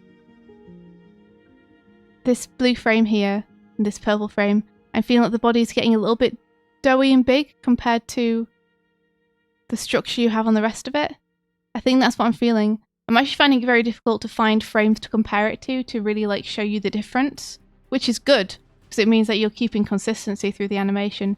But there is a feeling I get here where it just feels like it's very large compared to the other frames that you have of them. So I think on poses like this, you want to make sure that you are really checking out where the midpoint of the body is in terms of, we can't see his back anymore, but if you look at the footage, we can actually see some of his front here. Mm-hmm. It sort of comes in the next frame, but you can have it here. I can still see it here though. Yeah. Like no, I can see that it is. As in it comes in the next frame of Cheshire's animation. Oh, gotcha. Yeah, I see it. I thought you were talking about the footage. No. Yeah. So we can see the torso coming in here, and that's important to not flatten the body out too much. You know, you want to make sure that you're maintaining that. Yeah. And I'm also feeling like we're losing a little bit of the perspective on this dude here, because his arm is over right now, which means his back's kind of going behind his neck a little bit, and it's bringing this shoulder down a little bit.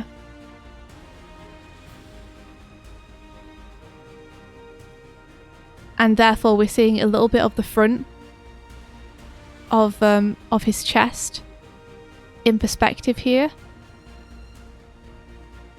Does that make sense? Hey Matthew. Hey Matt. Hey Matt. How's it going? How are you? What's up? Are you familiar with the Animorning challenge, Matthew? Would you like to become familiar with the morning challenge? You've been lurking here for hours. What? How dare? Sneaky, sneaky, Matthew. Yeah, so let's see. So basically, I'm saying be careful not to lose the perspective here.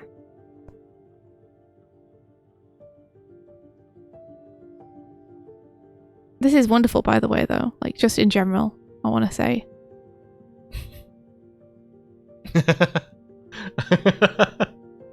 I like that. Are you familiar with the Animorning challenge? We're Animormons. Well, like Animorons, am I right?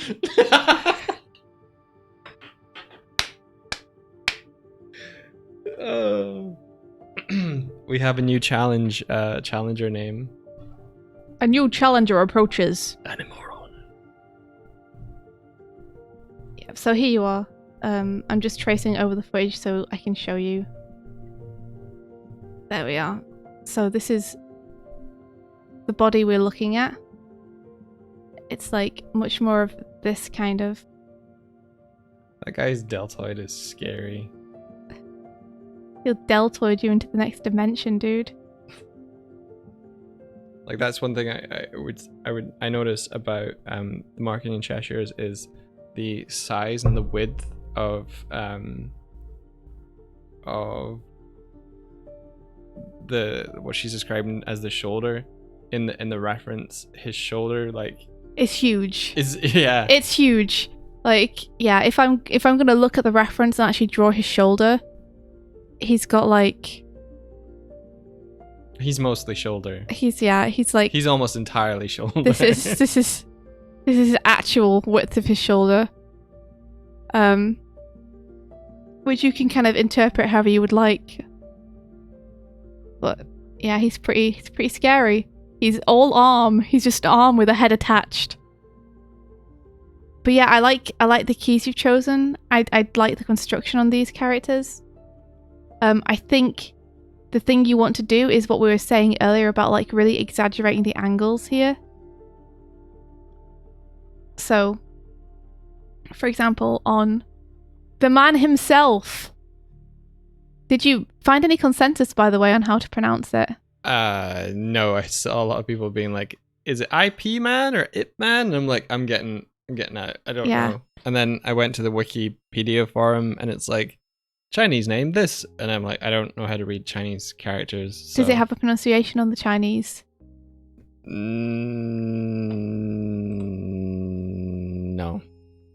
Okay. I mean, it's Ip Man, also known as Yip Man, so I don't know. Yip Man. Yeah, I don't know. That's not Yao Wan, so I don't know.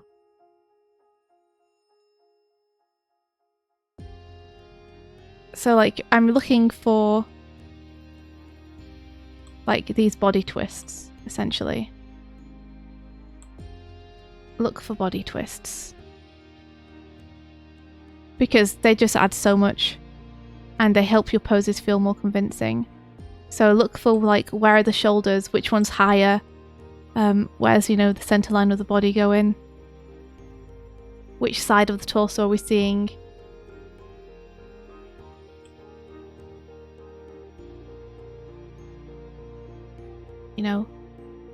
Thinking about drawing through is really helpful. So wanting to draw through to like show where everything is will help you find inconsistencies in your pose. Tibbs is mentioning again that this is another one where she feels like the matching the aspect ratio of the original footage would have helped to match the composition. Yeah, that's true. It's funny, these things you don't really realize until you do them, and then you're like, oh, in retrospect, telling people to watch which aspect ratio they use would have been a really good idea so that people didn't have these problems. Look at me struggling to draw this arm. Arm is hard. Arm hard. Arm hard. But yeah, basically, I'm just trying to make sure that everything is hooking up to everything else. Like, the shoulder's starting in the right place compared to where it would hook onto the body. The arm's not getting, like, too long. All this kind of stuff. Basically just construction stuff. Yeah. Go back one frame. Yeah. It was a blue one. Yeah. Yeah, like the construction on the guy on the left there is pretty good. Yeah. I agree. Nice job. Yeah, it feels like that was a key. So are the blue ones the keys, and then the purple ones maybe are the in-betweens? Maybe. This is where you really want to exaggerate, though. Like, you see this pose of him down here. This is the point where you could, like, really exaggerate that shoulder tilt. And exaggerate how dipped his head is. So we can really, like, feel the motion through the exaggeration. I mean, I feel like if you look at the reference, I would have the dip, but I would still have the character be higher in comparison to the character. Yeah. The other character. You could totally do that, yeah. Or move the left character down a touch. Exaggerate tilts, I think is what I'm asking for. Let me get that off. There we go.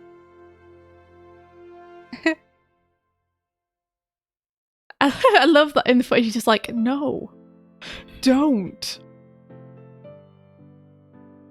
So yeah, poses like this, again, like, look at the general arc of him. He's all like completely arced this way. And then you want to kind of mirror the feeling of that. So like, really like tilt that body and push it back. You know?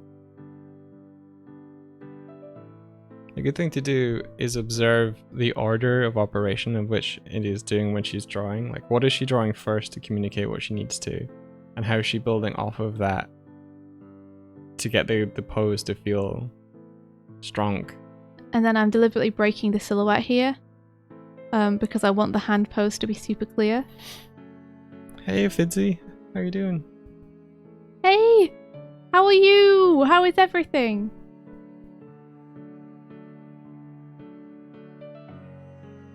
And then I actually want there not to be as much of a curve at the bottom because I want him to look like he's just stepping backwards and his weight is actually unbalanced at this minute. I'm just looking at the note that Cheshire left of what she struggled with, and timing proportions, even though I didn't do straight ahead, is what she wrote. Mm-hmm. Yeah. I think the proportions stuff would be negatively affected by the aspect ratio because you were trying to place the characters in a taller box and still have them make sense. But if you have that extra height, they start to like swim a little bit around the frame. So yeah, if you're ever using reference again, make sure you have the same box with which to frame characters. Same aspect ratio. Yeah, same aspect ratio. So if it's a widescreen, bring those top and bottom bars down. Push poses. Push powers. So that's my main note on this, I think, is like, I think it's great. So just look for, push those poses.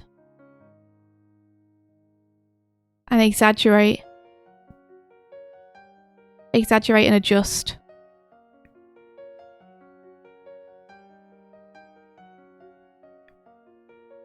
Maybe we should give out punishments What? at the end of every review and be like, What? this week we challenge you to draw gestures and light of actions and poses. But how's that a punishment? I don't know. That just sounds like another challenge. I don't know. Habbo's just like, lol. You know, like confession. What? In order to like confession? yeah, no, you know, like, you know how what, Castle... like confession is like a punishment? You know how in Castlehead, he has that box where you like... You mean the confession booth? Confess your sins, yeah. And he's just like, they're like, oh, I did this, and they have to do something to repent. We give them the thing that would help improve them. I mean, all of these challenges are designed to help improve people's skills. I know. But I'm not going to passively aggressively, like, target challenges at people because they... I was kidding. How could you? I can't believe that you did that and said that. It was a joke. Oh, I know this one. So we're looking at Hardix animation now. Habbo says...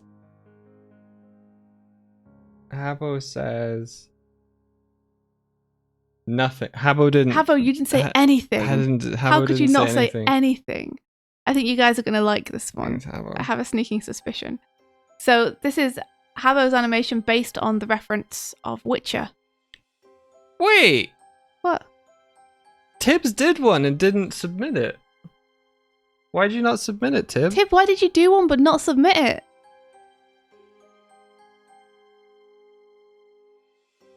Gosh darn you. How could you? I'm going to hit play so people can enjoy this.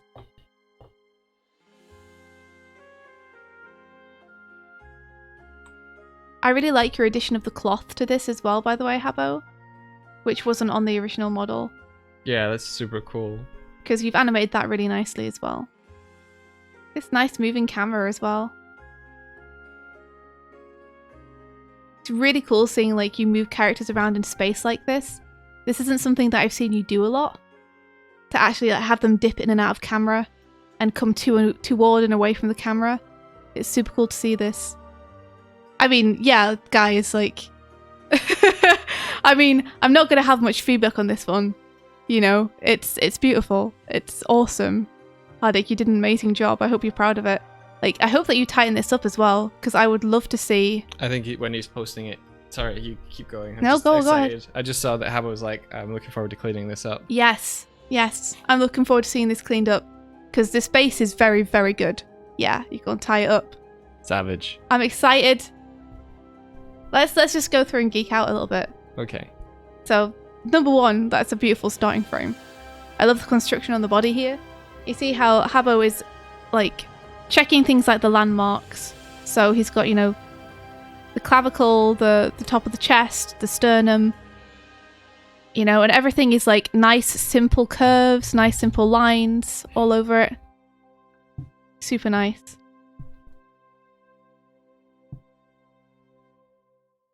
I like we can see a mirror of the past as well. We can see where you've adjusted things over the top and you were like, that head needs to push forward a little bit more.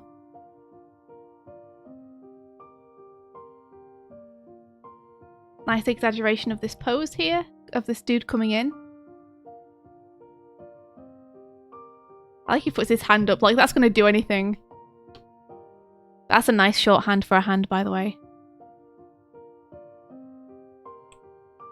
Yeah, and then we're thinking about line of action. You can see that this center line down the character's back, Habbo's using it to like really check.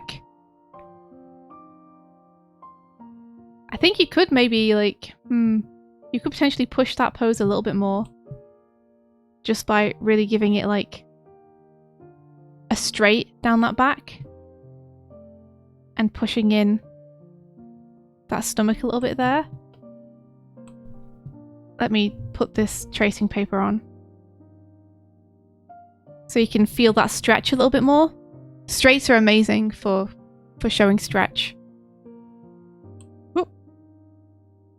I'm going to put the tracing paper on 50 instead because I want to really be able to clearly see the rest of Habbo's animation.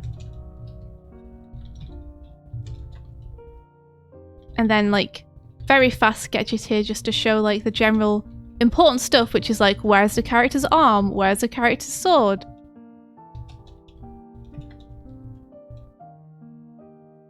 And then we have this cool cut. I like how you've exaggerated the perspective on him here. Really nice. Like he's pushed the head of the Witcher back further in space. You can see there. Look at these beautiful poses. I kind of want you to push his butt out more. Is that just like it's out so much in the reference? It is, yeah. It's like so like. Come on. I was like, dude, me too. Lol.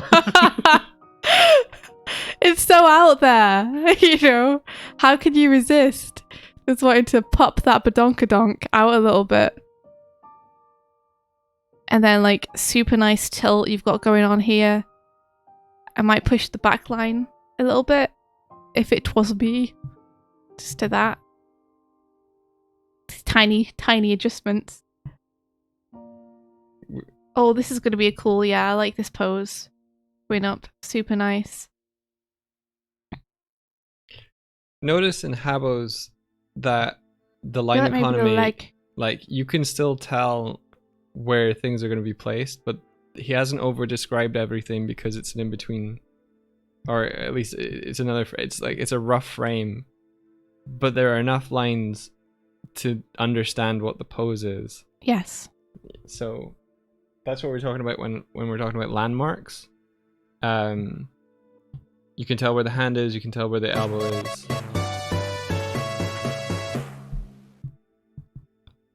I don't know. I feel like this like could come up a little bit more, but then I'm not sure if it would work with the rest of the animation as much. So, you know, you take that with a pinch of salt.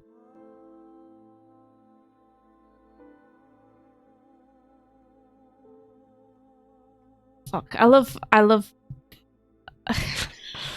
I just like oh I'm sorry. Like I really like the way his body, like I think you could push it forward a little bit here. Because I love how sturdy his body is. It's a hot man. I'm not going to get distracted. Vertenby asked, do you move the grids before drawing the characters? I totally don't understand the moving grids. I'll let Habbo field that. Yeah, basically what it looks like is it looks like this is one background and Habbo's moved the camera over it.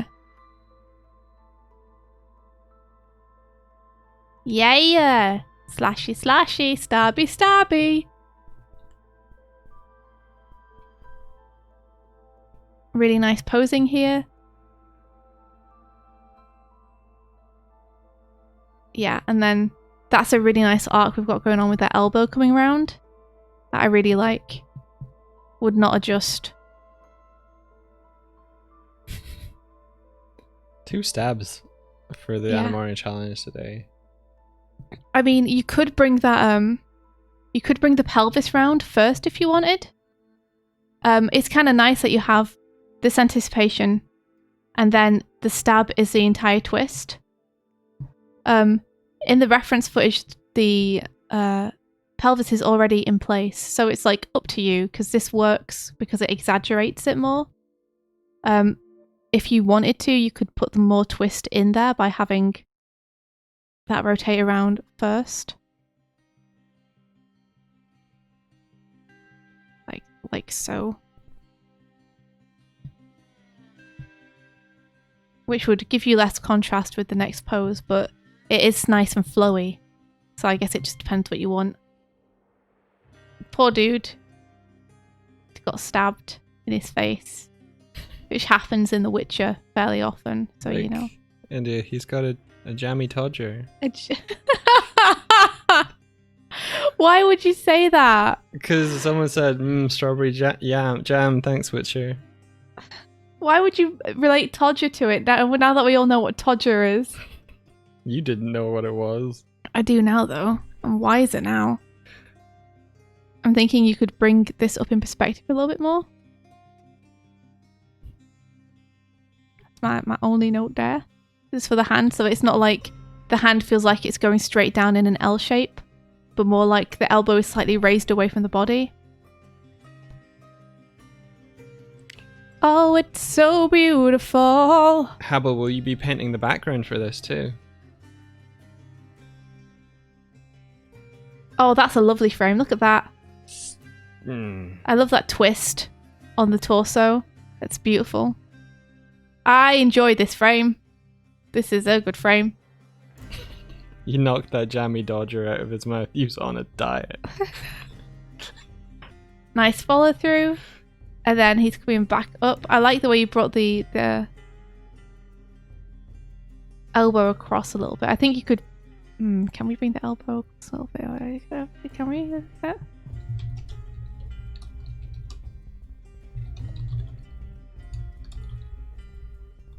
Here we come, he walking. All the perspective on this is lovely. Like, look at how much Habbo is tilting the shoulders and everything as well. It's just fun. It's just nice drawings to look at. Like them. Oh, Habbo! Do me a favor and push that arm backwards in space more. You know what I was talking about earlier with like really pushing the depth? Now's a really good chance to exaggerate the depth and just like push that arm backwards in space. To really exaggerate that he's in a 3D plane. And then when it comes round, it's going to have even more contrast in the size. And people are going to be like, whoa, the fuck? Was this animated in 3D? And we'll be like, no. Sassy pose. Hell yeah. Just kind of enjoying the drawings. Looking good. You could simplify that back. I don't know if this is something that you're going to do in one of the next poses, and maybe I'm just saying this needlessly. You might have already done this, but I feel like you could simplify this back.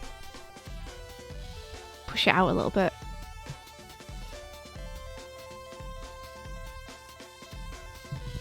Ooh, and then we get like, oh, up to the shoulder, that body.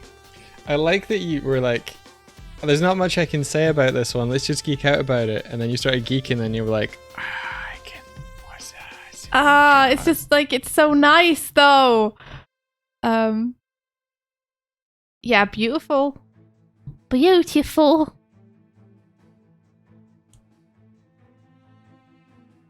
And we have this nice spin. Oh, he's coming round. I told you.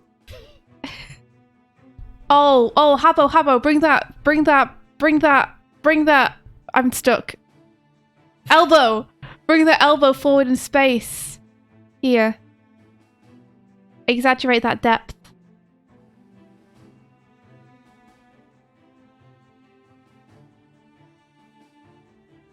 Like that, see. Maybe even bring that sword far closer towards us. See.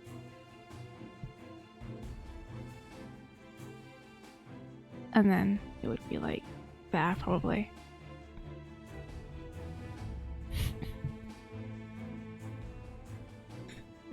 You've got her geeking out, Habbo. You've got her on the ropes. Oh, and the hand! The hand! More forward in depth. It's coming toward the camera. Ah! Yeah. It's just like, I guess if I had a note on this, it would be in some drawings you could potentially exaggerate the forced perspective by just over-enlarging certain things. So that it really feels like they're coming in and out of the camera. Yes, it's fun. Yes, I like this. This is good. Looking good.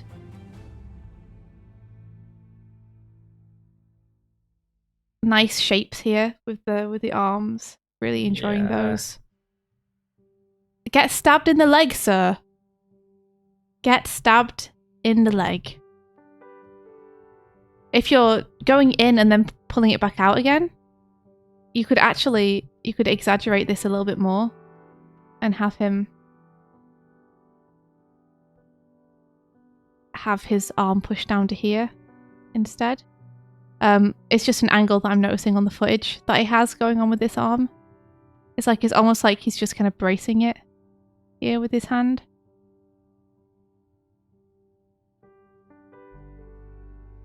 I wouldn't want you to have to compromise this nice shape of the other arm. We're Mind noticing in you. the footage that the Witcher actually holds the sword like by the blade during this fight scene. No, Witcher, that's bad for you. But the thing about swords like, of those kind is that the cutting happens when it Goes sideways. Yeah. Yes. Like the friction slices in. If there's no movement and it's stuck fast, you can hold the blade. Yeah. Just like a flame. It's not true. That was a joke. What do you mean? Don't try and do that. If you hold a flame in your hand, does I it burn? was yeah, it does. It does, so don't do it. I think it's more like if you captured a flame in your hand, the source of the flame is still burning you below though. I didn't want to get into a scientific discussion. I was just being stupid. I And then, yeah, we got some nice posing. It's continuing to be cool. Oh, that's nice. Look at this. I like the way that you're using these wedge-shaped blades to show when the blade is traveling quickly. That's something that Powerhouse and Patrick do a lot, and I really like it. Like, it makes the swords feel so good. I mean, I feel like here, Havo, you could get more of his, like, sassy man pose. Like, what do you mean sassy man he's pose? pushing his belly forward and his butt out. Oh, right, okay. That's all I mean. Like, he's really, like, pushing that butt.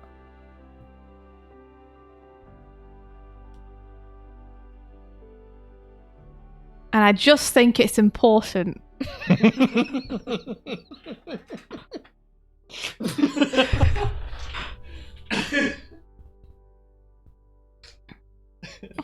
That's all. Stop laughing at me. Never. Nice job, Habo. Beautiful piece of animation. Yeah, that's my only note is just like on some frames you could push some of the elements to make them to exaggerate the depth that the camera has, and that's it. Like, beautiful work. Yeah. Cool. Just watch it again. Let me turn off the notes.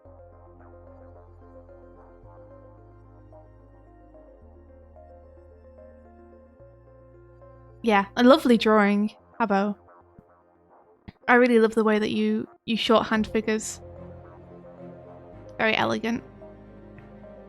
Nice consistency, also, of the character across the entire thing.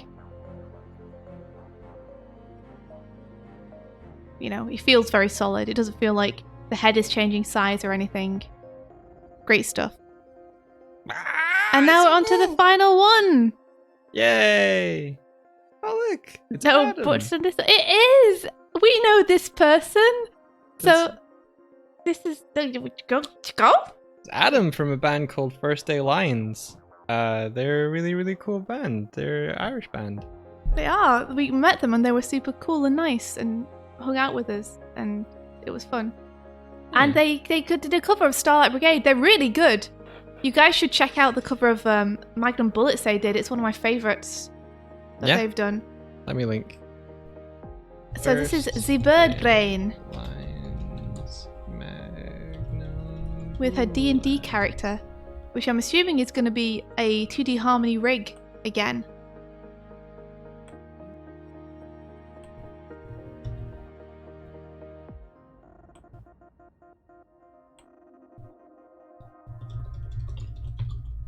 Tim says, by the way, I put mine in Sync Sketch quickly as a prize for people that watch to the end. They get to see that, baby. Nice. Nope. Didn't submit it through the form, Tib. I'm going to look at it. You can't stop me. Whatever. Alright, let's have a play. Where's the play button? I lost it. Okay. Oh my gosh, that's so cool. We get lip sync as well. Heck yeah. Nice. This is real fun. I didn't write cover of Magnum Bullets You didn't. in the chat, but that's a link to it. Ah, cool. First Days Lines cover of HTTPS colon. Backslash. Yeah, so this hand pose is really nice that you've drawn over the top. I really like that hand pose. You could push this hand down a little bit because you can see Adam is like flopping it. So I'd be tempted to flop it too. You probably only have limited hand shapes to work with, but hey, if it means that I'm basically telling you to make a bunch more hand shapes, I guess you could use them in future stuff. I don't know. Yeah. Yeah, I like the tilt that you're having here. Like it's very nice and smoothly done. Like the perspective of the shoulders going back in space and everything. There's a little bit of a shoulder pop there. Pop. Which I think would be maybe nicer as an ease. I think one of the things that I'm not reading is this where he taps his chest.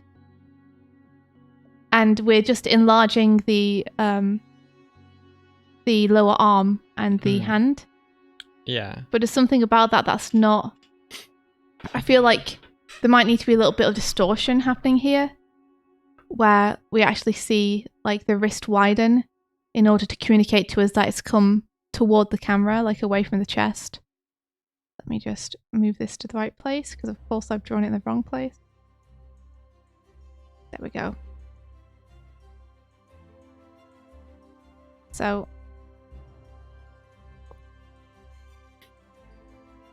widen the wrist a little bit there. Let's see what the bird brain was saying about this.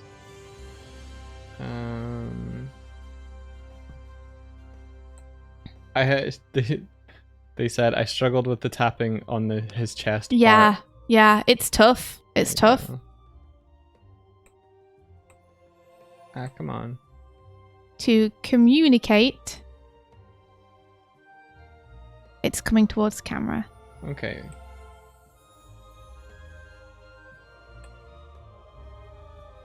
Just trying to see all of the text. Okay. The bird brain said, animate subtle movements. The reference footage is always awesome for little things you wouldn't have thought about otherwise, like these hand gestures Adam does. It was so cool to reproduce it, and hard and fun. I struggled with the tapping on his chest part. Also Doig, if you want to refer to it, here is the different stages for the keys and the animation. Alright. Cool. Nice. We won't look at that for now, but I will look at it later. Yeah. See, a nice little bit of skewing on this hand would be nice too. I feel like we're like losing connection to the hand here with the wrist. Oh, that's a good point. Blablaneeb says, probably hard with the rig, but the necklace reacting with the hand would help a lot. Oh, that's a good idea. Let me pop that in.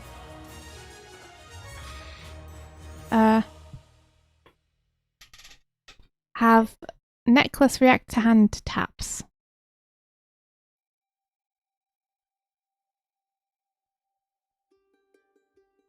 Tibbs is saying, I think if you tap on your chest, it's subtle, but I think that your movement would really be led by your elbow. Mm-hmm.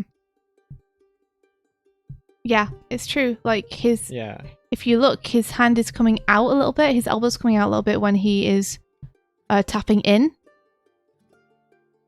So, could move this elbow in a little bit.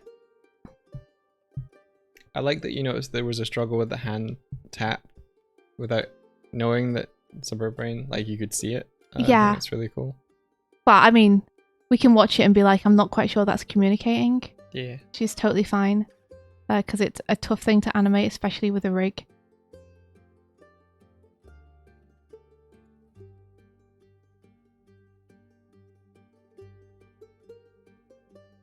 I think that's a nice hand shape. I like that. This is a character design note. But if I were coloring this character, I would probably make the gloves just slightly brighter than the shirt. that, so just for the read, so like when a hand Oh, and I the glove see. goes across the chest, it's easier to see them overlap. But that's I really a like colorist note. I really like the way that these hands are rendered. Look at this flat hand that's distorting in space. That's super cool. I really like that as a bird brain. Careful that your elbow isn't getting stuck here.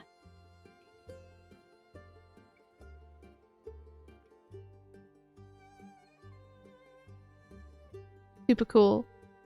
So is that actually the part being translated in 3D in Toon Boom? I'm not sure. Maybe. Hmm. It's pretty cool though, isn't it? Yeah. I think that's something when you are using rigs like that, but you use like flat colors, you can get away, well, not get away with, but you can imply a lot of movement that isn't actually there. Yeah.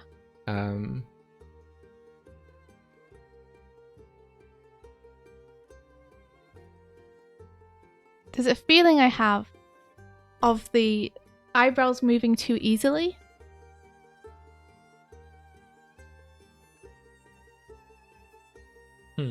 Interesting. Is that a ease in, ease out issue? It might be, yeah. Let me see what I'm seeing here.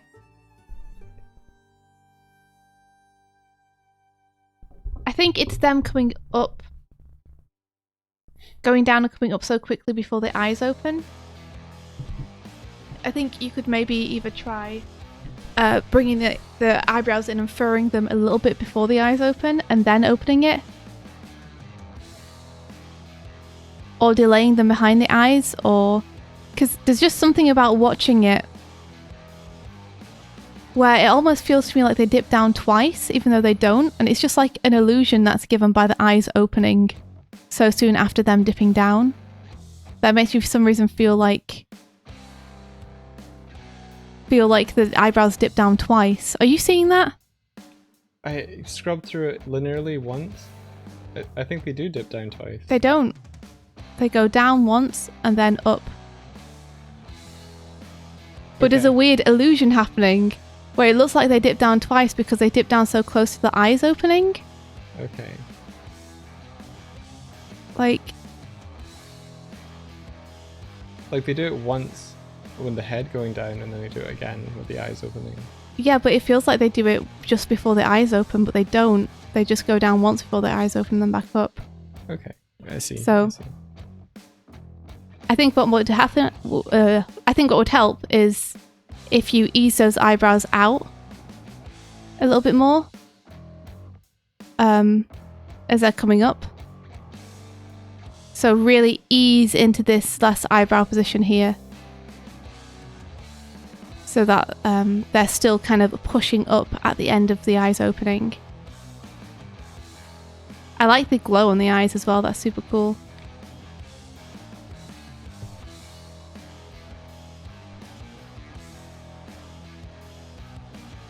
Yeah, let me see what that back arm is doing.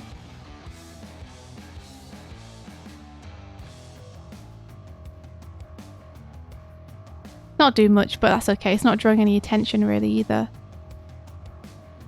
And then the front arm.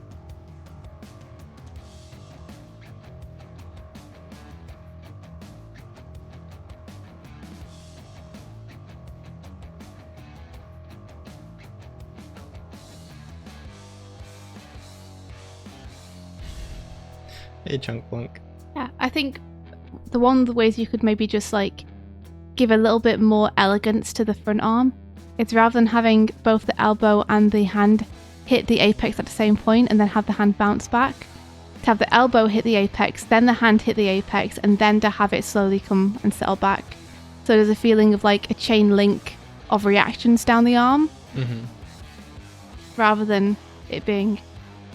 I see, yeah. I just did a motion for Mike to show him.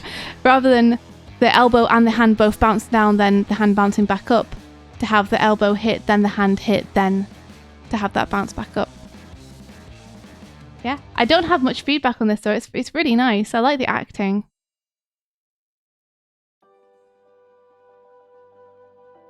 The head tilts and everything are nice.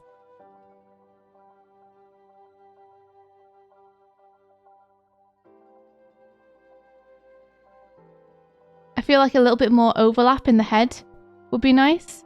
So we have this rotation up and then this rotation to the side, but overlapping those two motions together to give it kind of more a feeling of smoothness and less like it's just one head action then another head action, I think would be really nice. A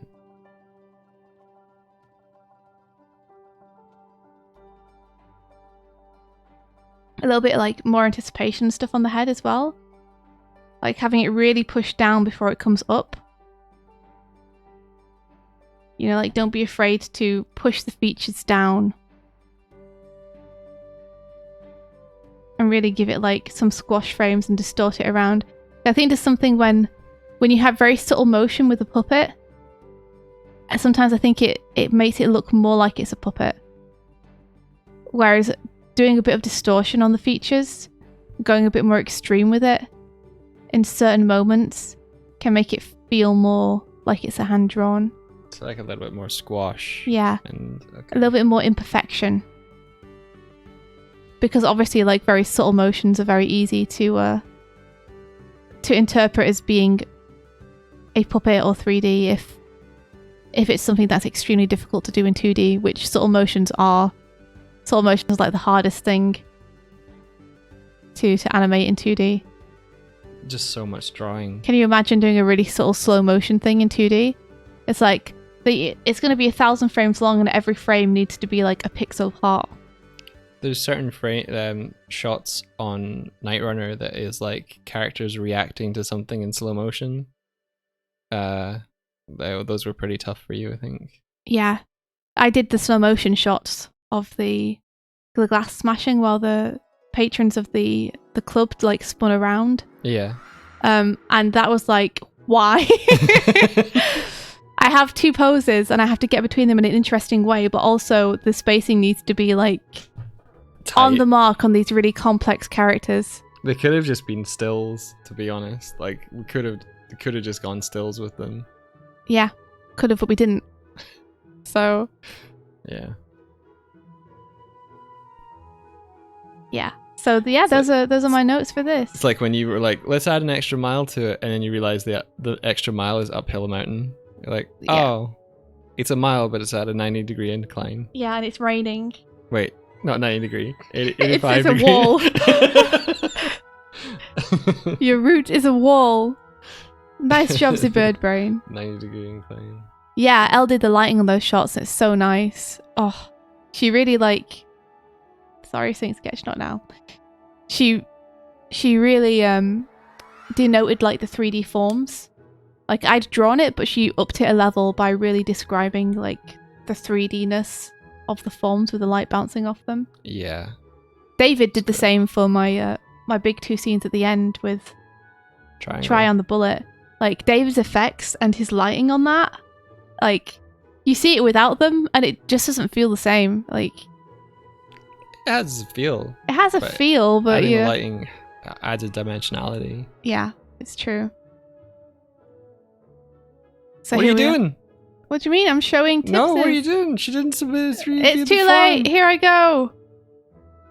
Whoa. This makes me want coffee. Very much.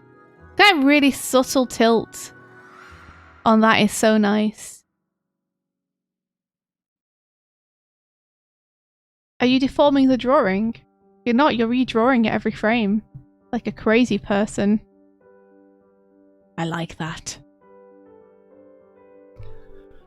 When this is done, this is going to be so crazy. Like, look at all the lighting that is going to be on this, all the shines that are going to be on this. Are you going to finish this off, Tib? Because I'm excited.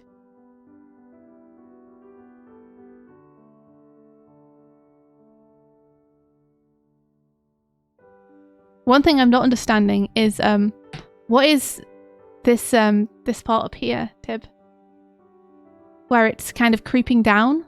It's the reflection of the hand, I think. Oh, it is. So, but it's like is the hand moving, but that's not? It might be someone, like, their other hand doing something.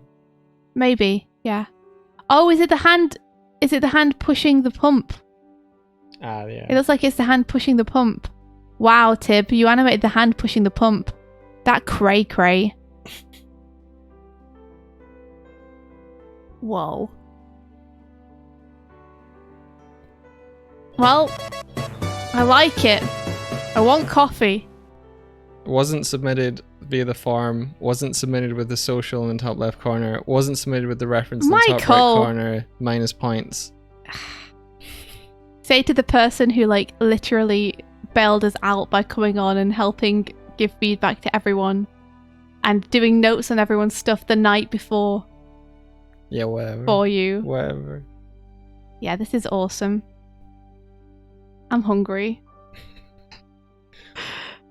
But it's a good time to be hungry because we've come to the end. Yeah. We've come to the final one. Pablo's like, no grid. No grid. What is this? Tib. You need a grid. I want to see that plane at the top. Show me the grid.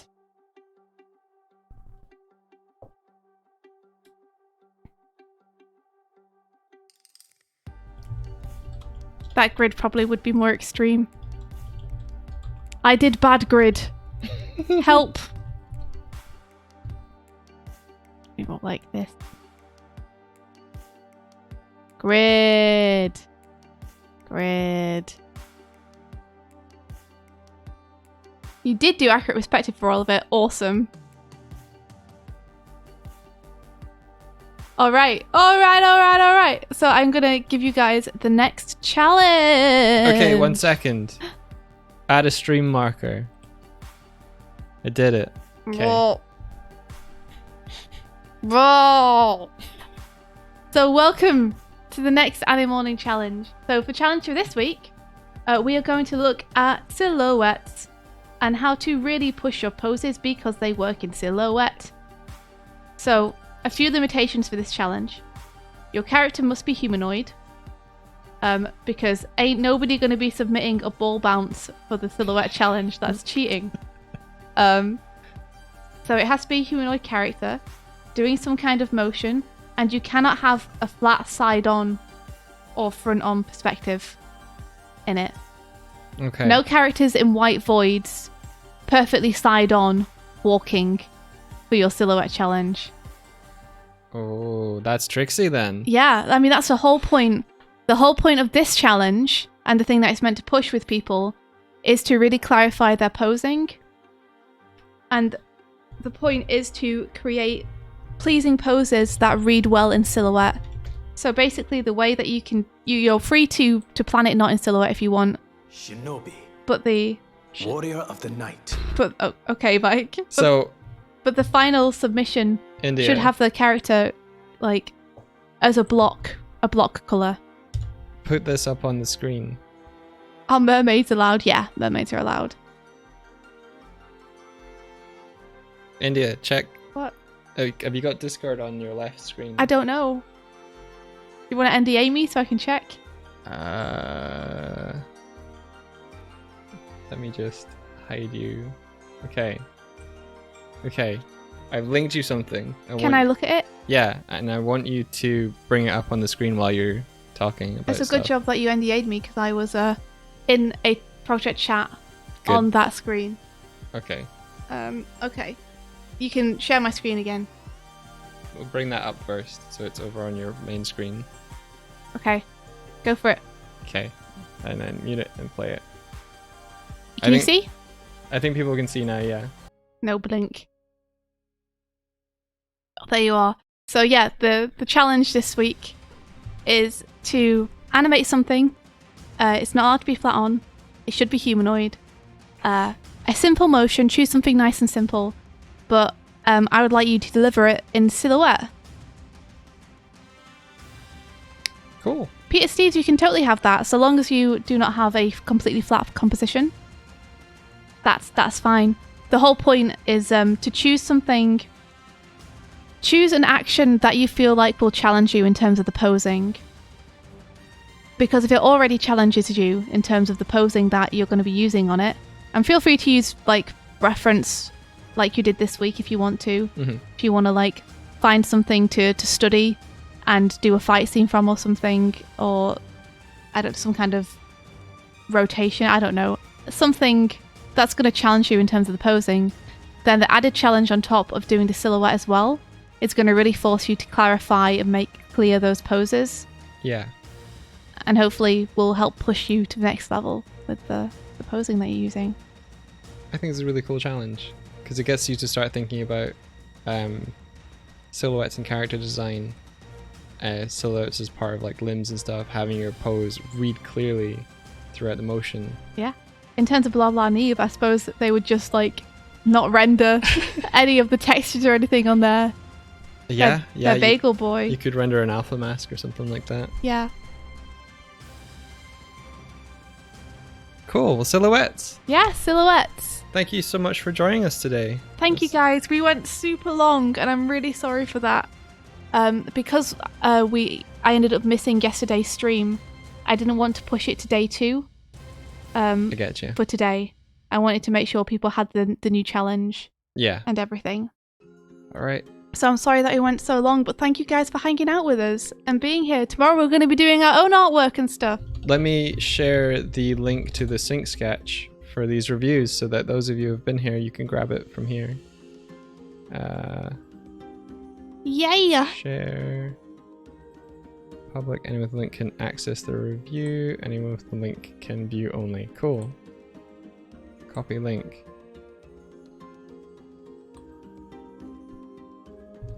Sync sketch. Go get some food and I'll save everyone. I'm going to get some food and I'm going to get myself a bath and get clean. It's going to be good. And then I'm going to do some awesome work today. And try and get a bunch of stuff finished, which will be good. every Animorning stream I've snooped in has ended with, I'm sorry this went so long. We're meant to stream for about 2 hours. Yeah. So it's been 4 hours. Are you rickrolling everyone? No! Someone else is looking at them, but it's hilarious because it happened to start on the rickroll one. Oh my god. Which I think is perfect. Okay. Let me switch over to this while people have a look. So at the top of the thing, there's a thing that says like whether you want to sync or not sync. If you all are looking at the same time, then hit not sync. Then hit and then it hit won't not sync. Then you won't get cute and pulled away from the stuff you're trying Where to look at. is it? Share review. I'm trying to find it. I'm sure it's at the top somewhere. I don't know where it is. It's somewhere. You guys will find it. Yeah. That's really funny. I didn't even realize that people would be able to like scrub and everything. Amazing. Have I just noticed the sync sketch icon is for Nicholas? Yes, it is. Yes, Yeah. it is. Because it's from way back. Yeah, I love it. All right, guys, we're going to head off. Who should we raid? Who indeed? I got to go and get myself some cat cuddles. It's very important. Cat cuddles. Yeah. I see. Yeah. Twitch.tv. Hell yeah. And then mute the site because I don't want stuff. So Punky Dumpling is streaming. They are. We could go and raid Punky Dumpling. Punky Dumpling. Yeah, okay. All right, let's do it. See you guys. Thank you so much for hanging out. Have an awesome day, everyone. Best of luck with all your projects. Kick ass.